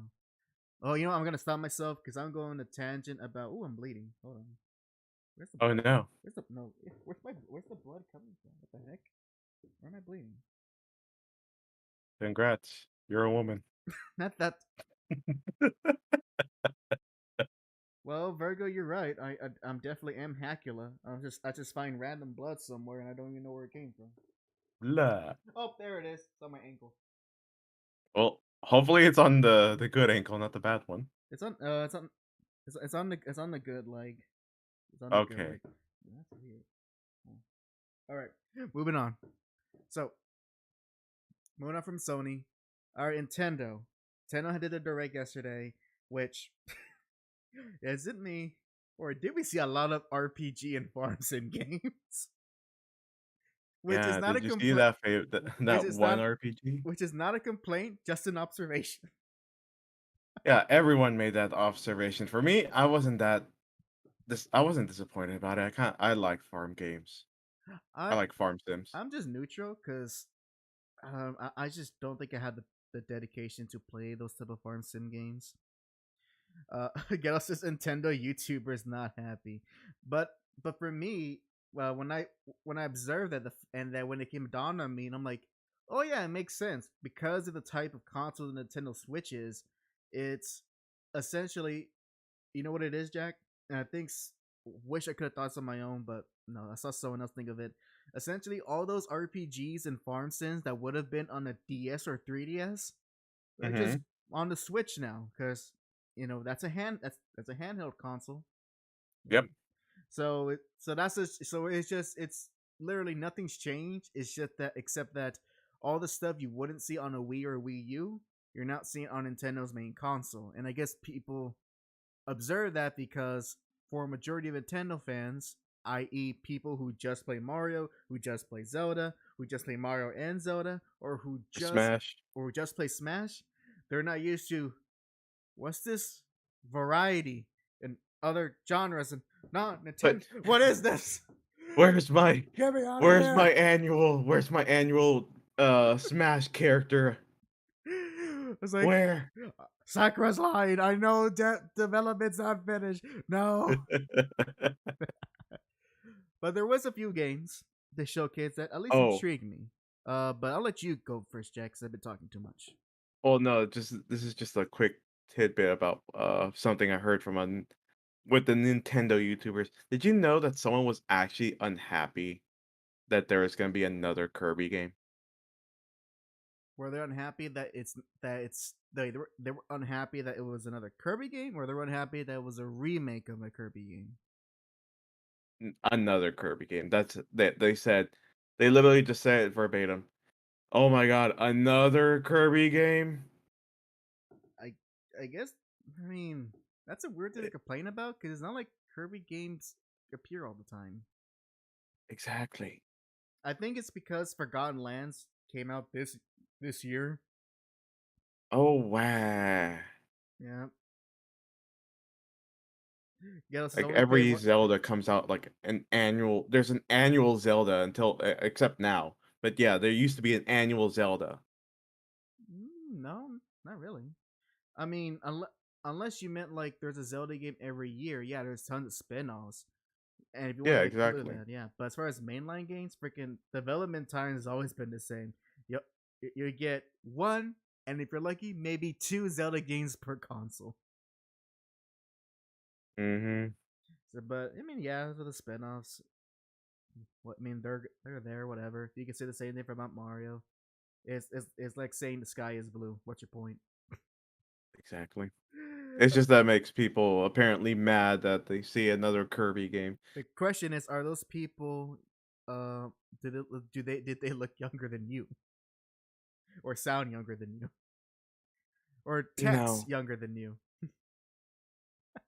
That's the real Mm, question. they probably would text younger than me. Yeah, then that makes all the more sense. But I was trying to think back to the Nintendo Direct of things that kind of stood out for me. I definitely want to try those front mission games because I heard a lot of cool things about them, and it's kind of different from the type of games I usually play. But yeah, give it a shot. I've heard they got a lot of praise when those original games came out. I would love to play a lot of that and Advance Wars when this comes out. So there's some strategy games I'm definitely into. Yeah, when's Advance Wars coming out yet, or is that already out? I'm surprised I did not see it on the Switch announcements. Unless it's already been announced. I do like. I think one of the person I follow did say this that now all the Fatal Frame games are available to the West, and it took like 20 years for that to happen. Yeah. And even then, you still have to pay a chunk of change to play the first three Fatal Frame games because they're stuck on the PS2. I think the only ones readily available is the fifth one, so Made in the Blackwater, and now the upcoming fourth one, which originally came out on the Wii. So, and that one's gonna be more readily available. So hopefully, maybe with the help of Nintendo, the first three games can see some potential re-releases because Actually, I want to check. What's the current prices for the PS2 Fatal Frame games? Gonna go to eBay right now. I'm gonna check. And you're gonna take my word for it. Let's see. Fatal Fury, right? Yes. Fatal Fury. All right, so the first option I'm looking at here, I type in Fatal Frame PS2, Fatal Frame 3, The Tormented for PS2 US version, factory sealed, $149. Ooh, But, damn. But it comes with free shipping. Does it come with Wi-Fi too? Fatal Frame 1, complete with manual on the PS2. It's you can bid for it starting at $60. Ah, yeah. Starting at base price. So yeah, maybe we could possibly see those 3 Fatal Frame games re released sometime soon because these prices are a little ridiculous. For at least a good copy.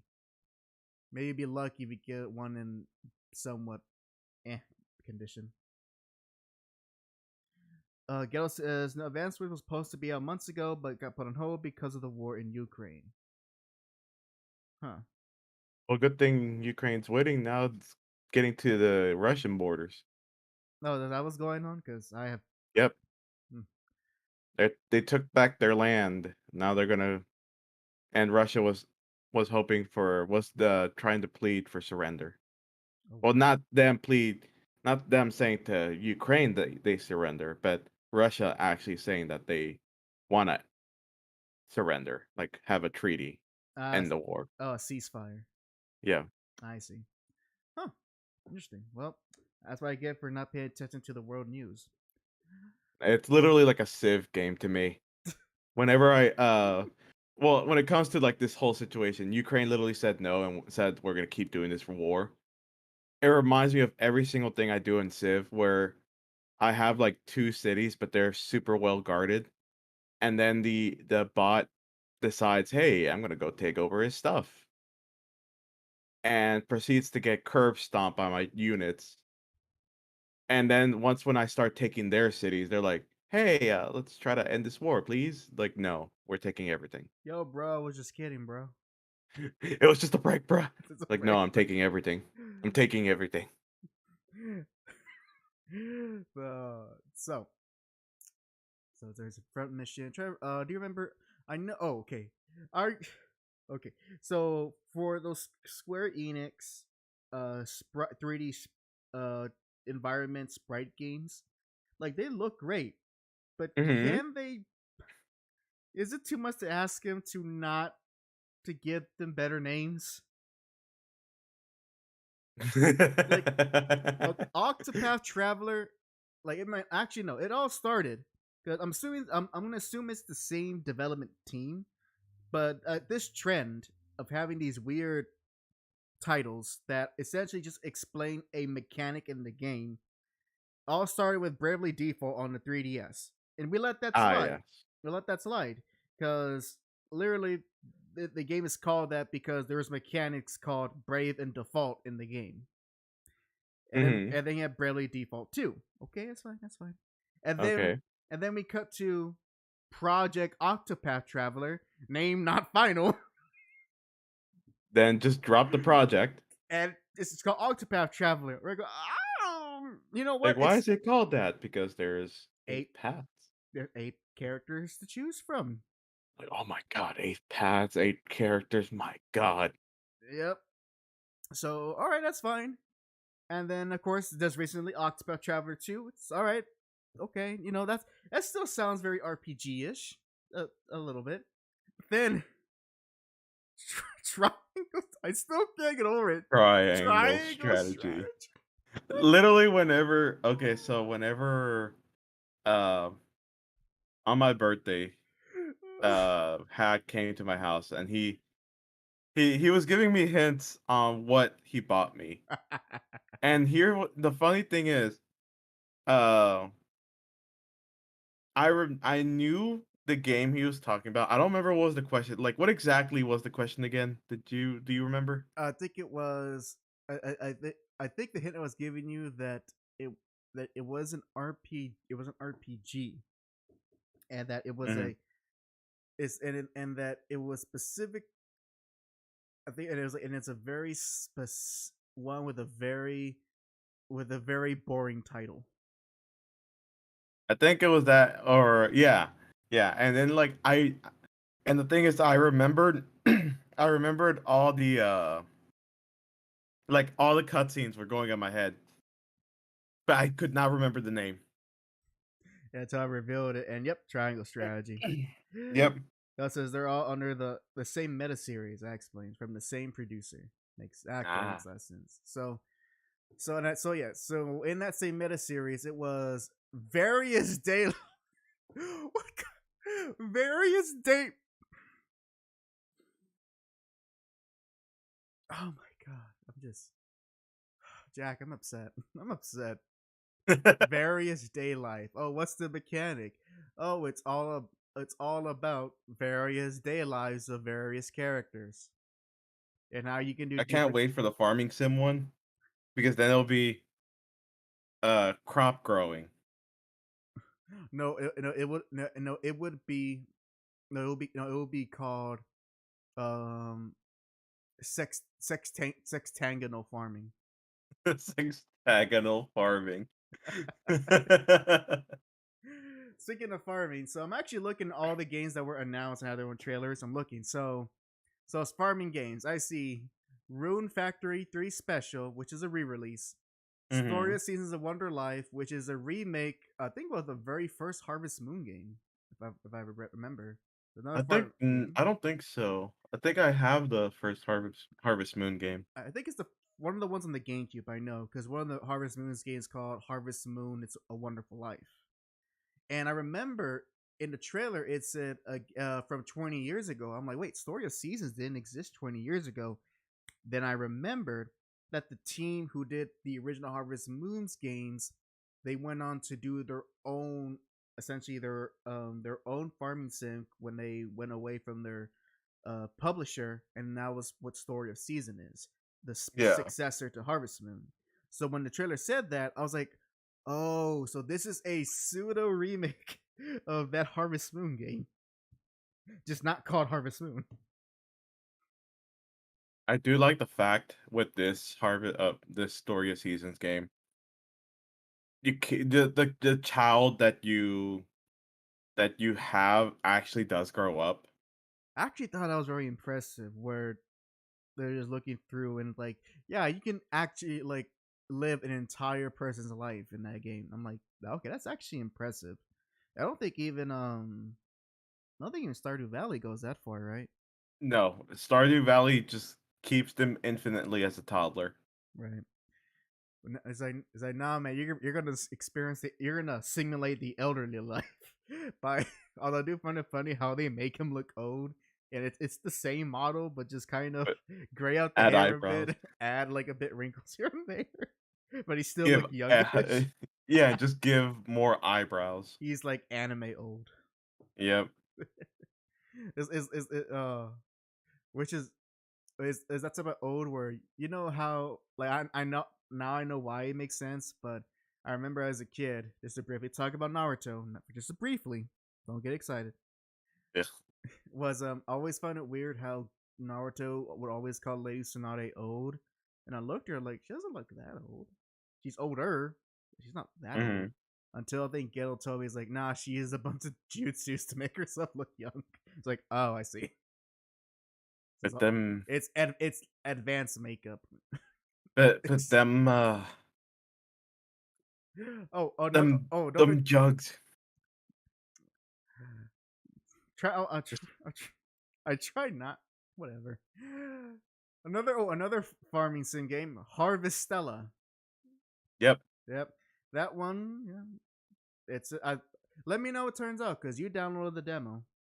I am slightly annoyed because I want to min max and this guy keeps sleeping in till 12. No mid maxing. Bad player. This man is living my life already. I'm already waking up at a late time. I don't want my character to be waking up at a late time and then sleeping early. What the hell is that? This man wakes up at 11 a.m. and then says supposedly passes out at midnight. What kind of weak ass stuff are you? I can go into Stardew Valley, wake up at 6 a.m., go do all my stuff, and then I won't pass out till 2 a.m.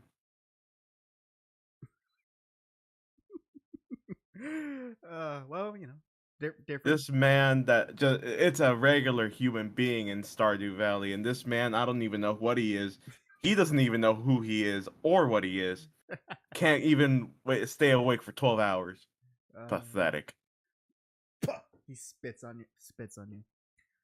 Oh, a game that I'm actually one that I was very surprised that was announced. Tales of Symphonia Remastered, which was I think one of the more well-known Tales of games that was originally released on the GameCube, and I've always it's one of those things I've always heard a lot of good things about it, but I never had the opportunity to play it.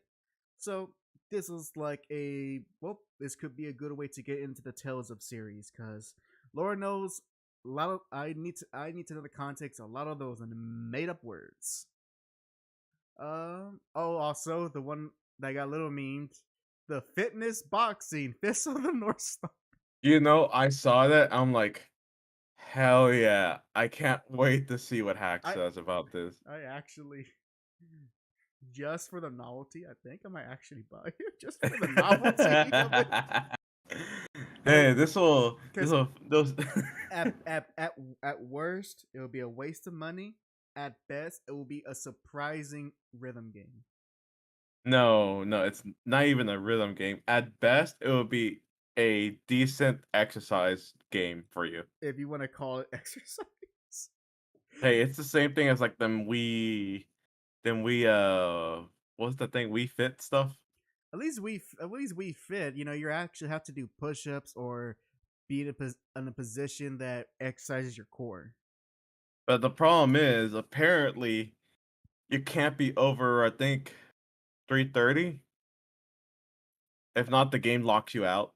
Well, look, the Wii Fit pad can only handle so much. This man, like, I saw the TikTok where this guy he wanted to try it out to start his weight loss journey. The video started with the person showing the screen, or at least the spouse showing the screen, and it said, sorry, something along the lines of sorry, you can't play, weight limit exceeding. And then it slowly pans to the husband that was wanting to lose weight. He is just like with his head down in shame on the couch, rethinking his life because he probably bought this game to like start his weight loss journey, and he can't because the game itself is saying he's too fat for it. Too fat. I mean that's both funny and awful at the same time. I know. I know how he feels. Well, and I will give a full detailed report once I get Fitness Boxing Fist of the North Star. Imagine there's a online PvP. who can the fastest. Some notable announcements as well. There's also Crisis Core Final Fantasy 7 Final Fantasy 7. That's a thing. They're remaking this side story, this prequel game. So yay. I don't care. Mario plus Rabbids, Sparks of Hope. I don't care. I like what are those games called anyways? Mario, I just consider them XCOM's games. They are. They're XCOM games for kids. Well, either way, I liked it. With probably a fairer percentage fairer percentage values. I don't think so. Whenever I saw like Let's Plays of it, 80% was still 20%. One that was slightly intriguing. SpongeBob SquarePants: The Cosmic Shake. So it looks like whoever the ones who did that remake of Battle for Bikini Bottom, well, looks like they're doing something more with that engine. Good for them. Yeah, good for them. One that actually I'm intrigued by, and was Master Detective Archive's Rain Code, and I'm like, I'm not gonna lie, the Danganronpa fan Kami made me not want to play Danganronpa, but I don't mind its art style. So, and seeing this and the way how they're, I guess, gamify puzzle making, clue gathering and all that, makes me actually want to try it out. So I'll be keeping an eye on that game. And as well, I still don't get these type of releases. You can also now, technically speaking, play Resident Evil 7, 8, and remake 2 and 3 on Switch via cloud streaming. Hell yeah. I'm sure there's a market for that somewhere. Just get yourself some good internet, and you'll do it. I know Xbox has been doing cloud gaming too, which yeah, but I trust Microsoft doing their online stuff better than Nintendo. yeah, that you're right. That's true. Although I do appreciate the fact that Resident Evil 8, despite it being a cloud version, is gonna have all the big updates for it when it releases. So I do appreciate. I can't wait. Oh wait, do I have to still play over? I think I do have to still play past the baby part, don't I? Yeah. To do the next DLC. Yeah, to replay the whole game, but this you can do it in third person, so you don't have to look directly at the baby. That baby gave me the creeps. It gave me too. It was so. Now, and finally, well, not finally, last, but second to last, the game I'm definitely excited for, and being Bayonetta 3. Of course they just mentioned it, but next month. Yep. Ooh. I am tempted to watch kind of like the video that goes more into detail about the game, but I want to go in blind. I want to go in blind as a bat. And so if they don't show it to me, I probably won't watch it. So yeah. Ooh, oof. And I do gotta wonder what took them so long to make Bayo 3. but I can feel it's gonna be worth it. You got one more month to go, baby. Ugh! And now for the actual big reveal, which wasn't really a surprise. Of course, Direct ends with another tease at the next Zelda game, officially titled The Legend of Zelda: Tears of the Kingdom. Wait, we also gotta mention one thing. So in case if anyone in the future doesn't hound us over it, yes, there is also the release, or at least they now hinted the Pikmin 4 stuff. Oh, that's right. I forgot about Pikmin 4. I still haven't played any of the Pikmin games. So I haven't either, but it's there, and they do look like fun. So I'll use it. Also, I forgot. There's also Fire Emblem Engage. Hey, it looks like regular Fire Emblem. That's good to hear. Bioshocker's Battle League. Get 2 new characters. That might be something in the future for the channel. Keep an eye out. Just saying. What? What? Like I said, Jack. The trading arc begins now. Ah, yes. What, you're gonna use Pauline? If she's good, but I might use Diddy Kong. If he was OP in Smash, maybe he could be OP in Strikers. Yeah, sure. As if you need help on the passing, sure. For what I saw, you need help on everything. Yeah, because I didn't get to play as much as you did. Yeah. Touche. Also, the biggest update, for Nintendo Switch Sports, golf. Finally, we can stop protesting in the streets. We got golf now. Oh, and of course the new wave of race tracks in Mario Kart, which I am very shocked by. They're supporting Mario Kart 8 until literally the next console. Which, hey, They made those assets. They made all that music. They're gonna get their money's worth. I did get the DLC just for that because there are so many racetracks to get. Oh, Ghetto says I'm playing RE8 now. I like it. I admit that baby got me at first. Yeah, as it Oh, should. it actually got you. I yeah, but I, for Ghetto, it's like for us, it's more like oh my god, oh my god. For Ghetto, it's just like a little. yeah, like well, for me, I never got by the baby, mostly because I didn't want to know what happens when you get caught by the baby. I can just imagine Ghetto's playing. He hears the baby. As soon as he hears, he's like, "Nah." He just turns around. He's like, "Nah, I'm not dealing with this." Just casually turns around and walks away.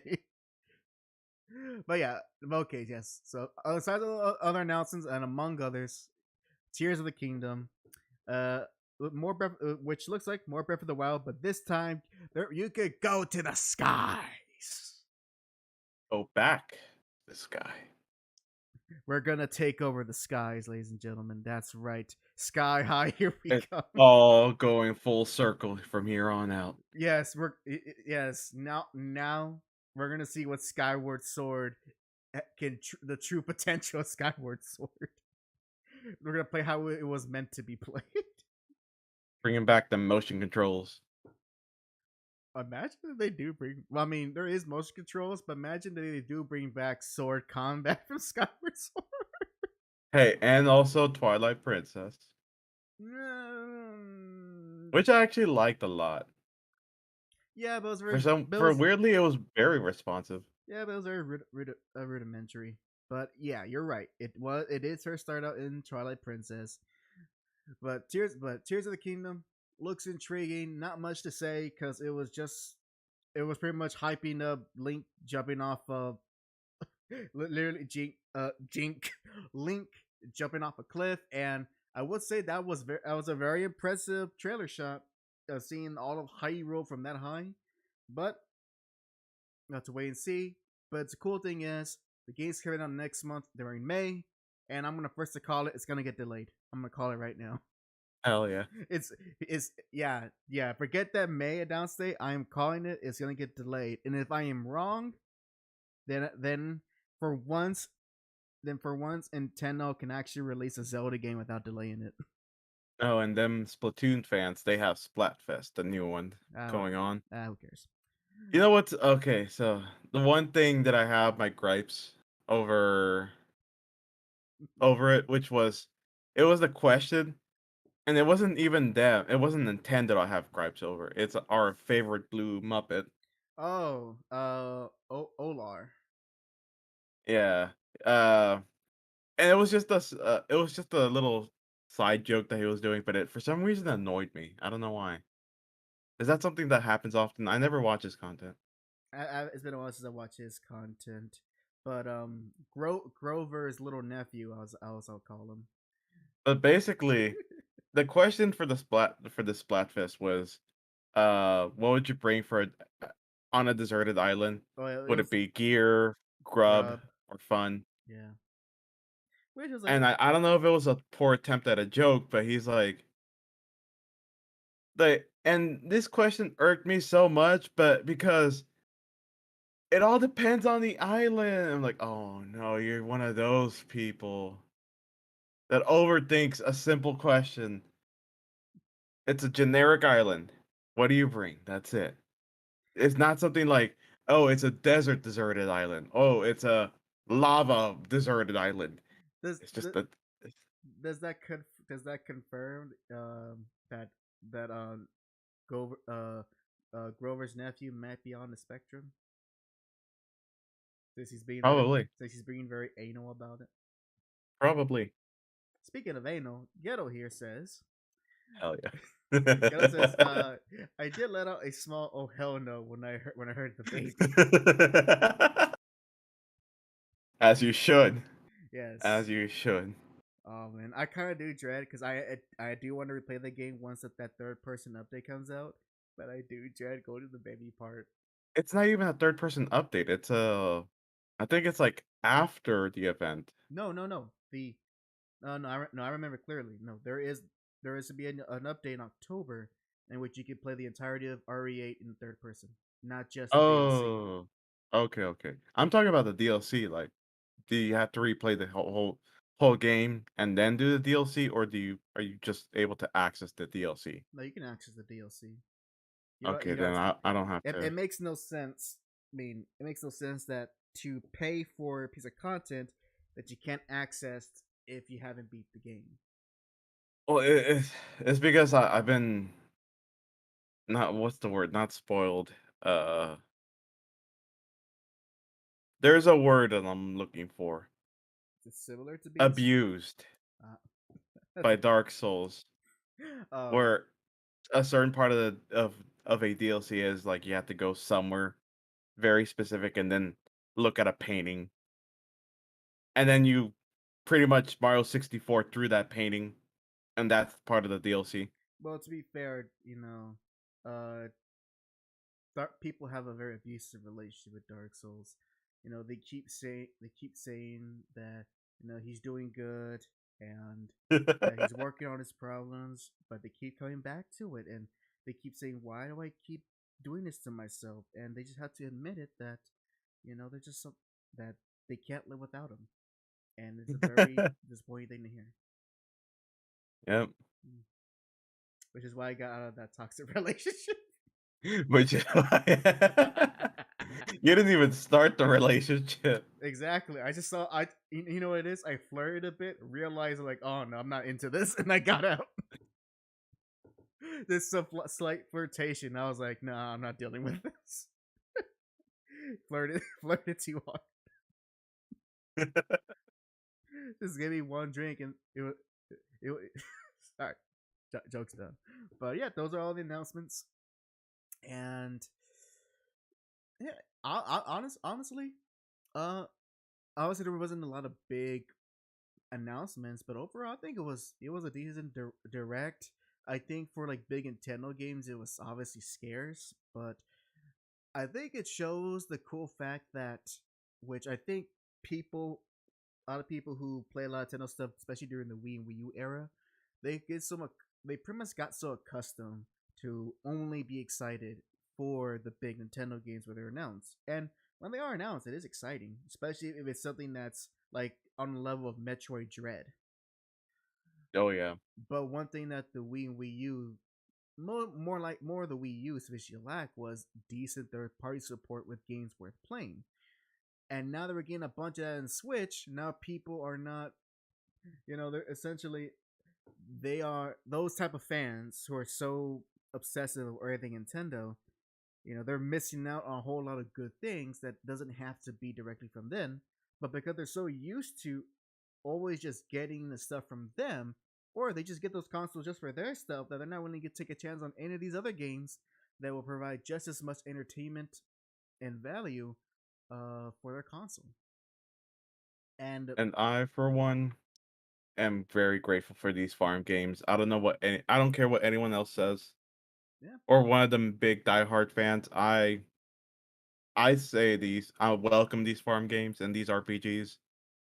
yeah, same Uh, same here. I mean, Because for every like 3 RPGs I'm not interested in, there's like one that gets my attention. yeah, and like I always seen Nintendo as like a very cozy type of console, not something you had to go die hard on. Except for Splatoon, I'm terrified. I am intrigued, but at the same time terrified of Splatoon Which is because I'm ironic. intrigued because it looks fun. I mean, the idea of going around throwing paint everywhere, or I know it's ink, but still the same premise. But then at the same time, I see videos of pros where they literally jitter around like as if they're Ultra Instinct, and it makes me not want to play PvP. uh, Now you know how I feel about when I go on Dragon Ball Fighters. But yeah, overall, very satisfied. And I think the only sad thing is I know I won't be able to play most of these games that I'm interested in because it's just because of money and time. But in due time, in due time, I'll eventually get to play all these marvelous games. in this marvelous time. What a time! What a time! I think not to get too philosophical, but to reiterate, I heard somewhere this really is like an age where there's a lot. There's one could argue maybe too much games. Like, it can be overwhelming, Oh, definitely. and because of that, you're essentially going when you pick a game. You're not just picking. Oh, you're not only just picking. I'm gonna spend time playing this game. Are also saying that I'm also not gonna spend my time on any other games because this one's only worth my time and attention. Which, as an adult, as we're all adults now, is much more valuable than we were kids. It only is me as a teenager and not as an early adult that was able to put time into Xenoblade and Persona 5. I don't know if I'll ever have that type of time again. Even now, technically, when I'm on essentially on full rest and I don't have to work, but at the same time, it's like I really want to spend all day playing just one game because then you kind of get that feeling like I should probably just do something else. It has to be a mentality. Like just growing up, I just can't commit to one game all day for over like 3 hours. For me personally, once I hit the 3 hour limit, that's when I start to get like, okay, I reach my brain power reaches limit, and I am done for games for today. That's just me. It better my farming games better have romance. Let's see. Story Seasons does have one. Of course, that one does. That one's like always there. That would be weird if it doesn't. Rune Factory has one. Don't know about Harvestella. I think not just be a straight RPG. That's what I'm seeing. That's what I'm noticing. I'm not liking it. Hey, but you can Well, always, I like the combat. hey, but you can always Well, play Fire Emblem Engage. It's not a farming sim, but it has romance options. I don't care because then that means I'm afraid that they will die in battle. Just save right before a fight, and then if you lose, just reload and do it again. I can't have that. I can't have that that on my constant. account. That I can't constant have fear. that. I can't have that constant emotional drain. Wuss, you gotta go through what I went through when So you're like when I constantly when I seeing them lost get when skewered. I lost my strongest knight, and I was there with nothing but mid to low tier characters. Oh no, that's how I felt with XCOM. Literally, Uh, I literally stopped my longest save file just because my best sniper died over the most stupidest ways. Wait, hold on. Ghetto is giving some revelations here. He says, "Think that mechanic got done away with in Awakening? Really? Oh, I mean, I guess so. I guess maybe not marriage, but like the pairing system. I know that's something that's the staple of Fire Emblem. But if the marriage thing's only for Awakening, which I can see why, because of the whole future timeline thing, then that sucks. Oh, and also, forgot. Hey, there's a new rhythm game for you, Jack. Theater Rhythm. Don't you? You can play your Final Fantasy games in the theater game in a rhythm game. You know, as much as I have my character as Falafel, little a what? a falafel. Yeah, the falafel as a as me. I don't really care too much about that rhythm game. Like, yeah, I like some of the songs there, but it's not enough for me to just. And he's revealed himself. Jack's a fake Final Fantasy fan. I I bet. am not gonna keep. Yeah, okay. I bet If you're when gonna give me a when rhythm Final game, Fantasy 16 comes out, he's gonna go, "Oh, looks neat," and then if you're and gonna then give that's me the a last rhythm thing he game, said. if you're gonna give me a rhythm game, I don't want just pure orchestra. It doesn't have pure orchestra though. It's just that the last few Final Fantasy games have been nothing but pure orchestra music. I know, and that's the only ones that I care about. I mean, you're gonna have some of the old tunes in the older games. I actually have like the I guess would be the prequel to that game on the 3DS, which is like an update version of the original one. Actually, I actually really like it. If It I was like can't play metal, and then J-pop in a rhythm game, I don't want it. Or both metal and J-pop in the same thing, and then transition to trap, I guess, and then transition from there to a kid's song of ABCs, then I don't want it.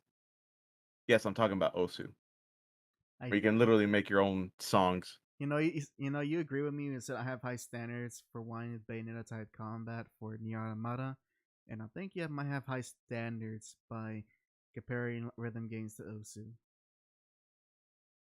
No, I also like Project Diva, but that's just because I like Vocaloid. Ew. Ill to you. Ill to you. No, ill to oh, and there's Citus. That one's a good one. If only that one was actually like, I don't know. I'm surprised they didn't have more songs from The World Ends with US DLC. I was surprised they didn't have more Chrono Trigger, but I guess they did it. They did it once for the last one. They're not doing it again. Whatever. It says, and I'm buying the. They just didn't have enough time. No, to trigger.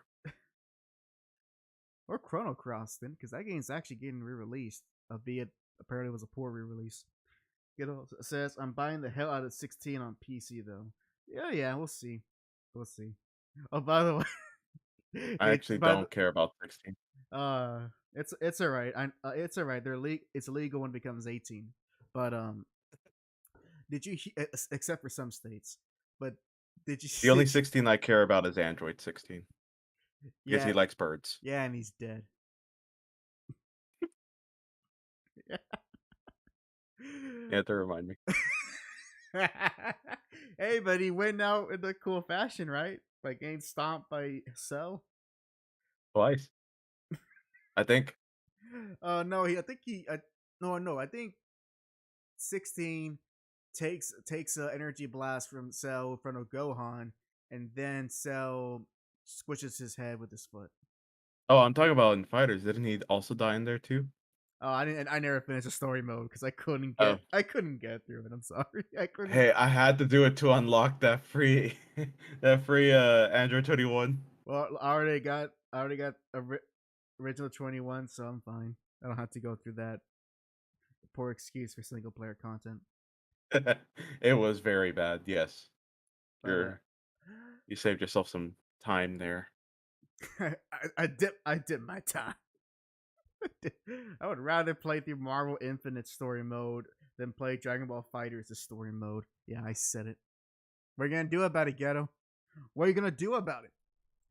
And also, we're near the end, and I did promise. So, Jack, I'm gonna show you some some endings for Kuma. Let's see, I believe. So I'm gonna show you several ones from different games. Let's see, try to remember. I'm trying to remember which, because there's a lot of games. Try to find which one. Let's see. Was it that one? Oh wait, yeah. Here, actually, yeah, that's right. No, it's that one. Yeah, Tekken 5. Tekken 5 has a pretty funny one. All right, so I'm gonna share this with you real quick. Put this down. Put this up. Did you rub my lamp? Did you? Oh, I forgot how the rest of the line goes. All right, can you see? I see. All right, very quick. 1 minute. Here you go. This is the Tekken 5 ending for Kuma.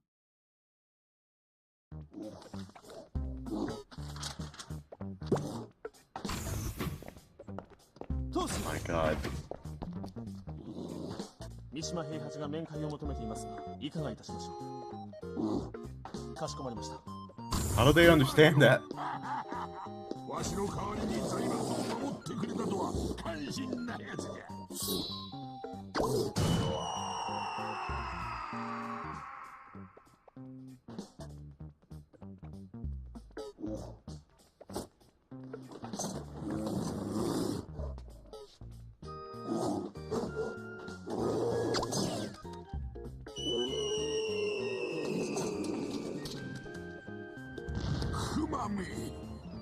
熊の分際にわわしの目の黒い牛は好き勝手にはさせんぞ。 How are they able to understand that? It no Panda ending. no question it. Oh yeah, there's a panda too. Oh, but actually, speaking of there's one I got. There's another one I got to show you. Then, so context for that. So in Tekken 4, Heihachi died supposedly, Huh? and so Kuma inherited the company that Heihachi was owner of. Don't ask me how.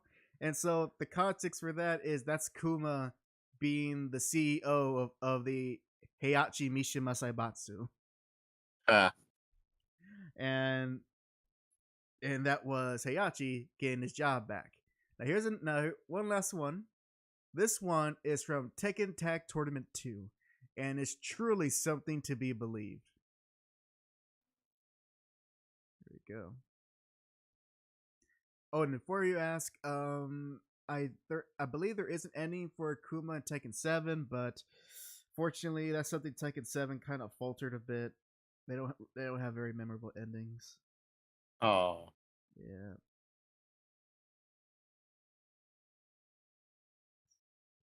All right. All right.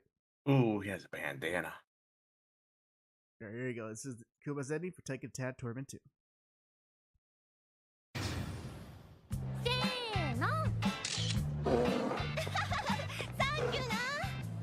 しかし賢いクマやな。開けたんのか。開けたんや。中に誰かおるやろ。めっちゃ可愛いやん。写真撮るで。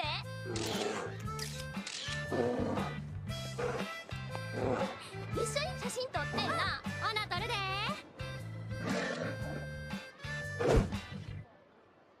Oh. もう一枚撮ってえな。ほんまようできたパチモンやな。リアルすぎるやろ。なんや、どないしたん？どないしたん？はよせえよ。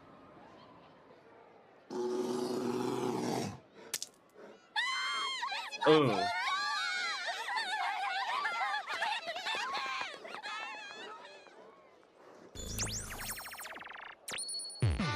Oh my god.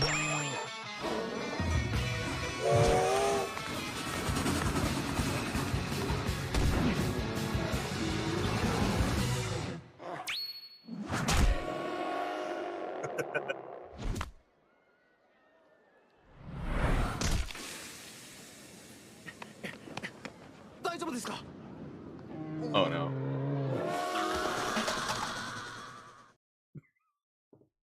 Nothing's stopping him from getting that ass. That panda ass. Oh man, I gotta go laugh out at when I first saw it. You wouldn't believe. Oh, so so now context for that. In the more recent games, Kuma, after losing his position as the CEO of the Mishima Corporation, he now just lives out in the woods and lives day to day trying to swoon the heart of the lovely panda, who is the other bear you can play as in the game.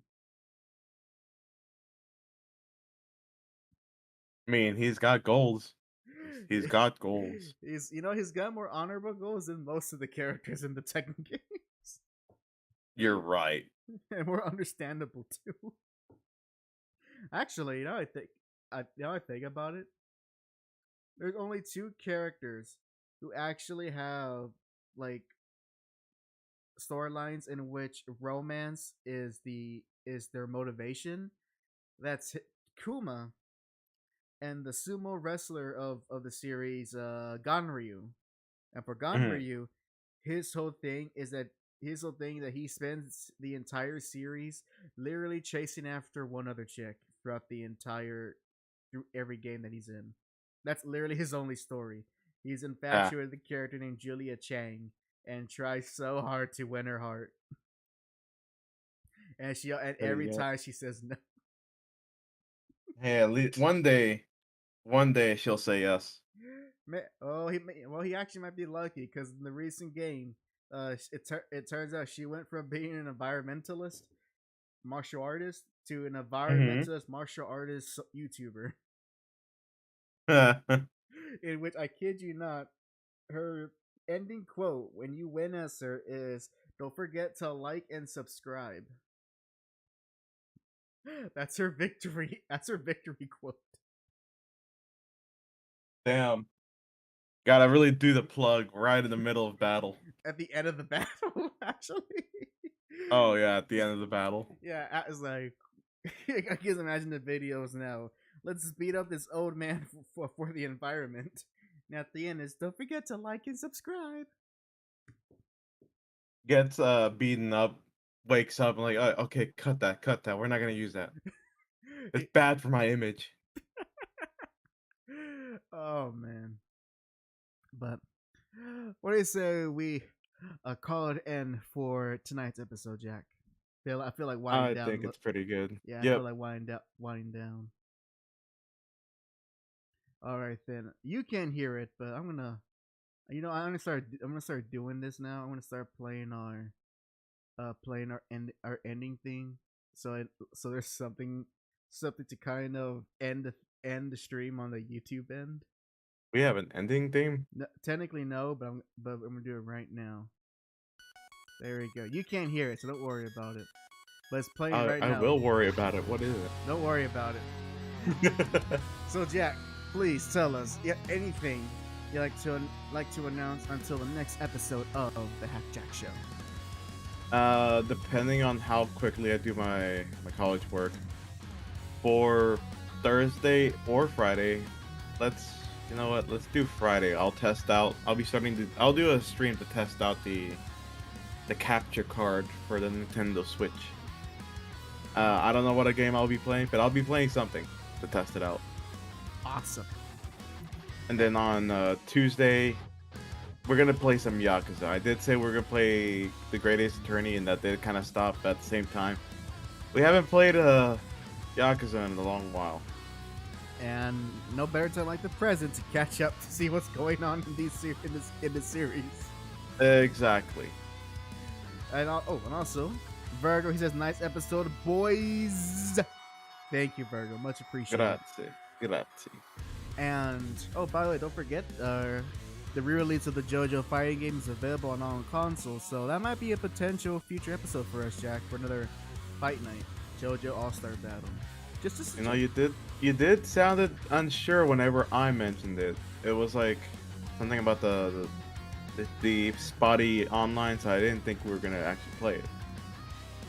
True, but hey, it's JoJo, and unless we're literally far apart, I think we'll be able to deal with it.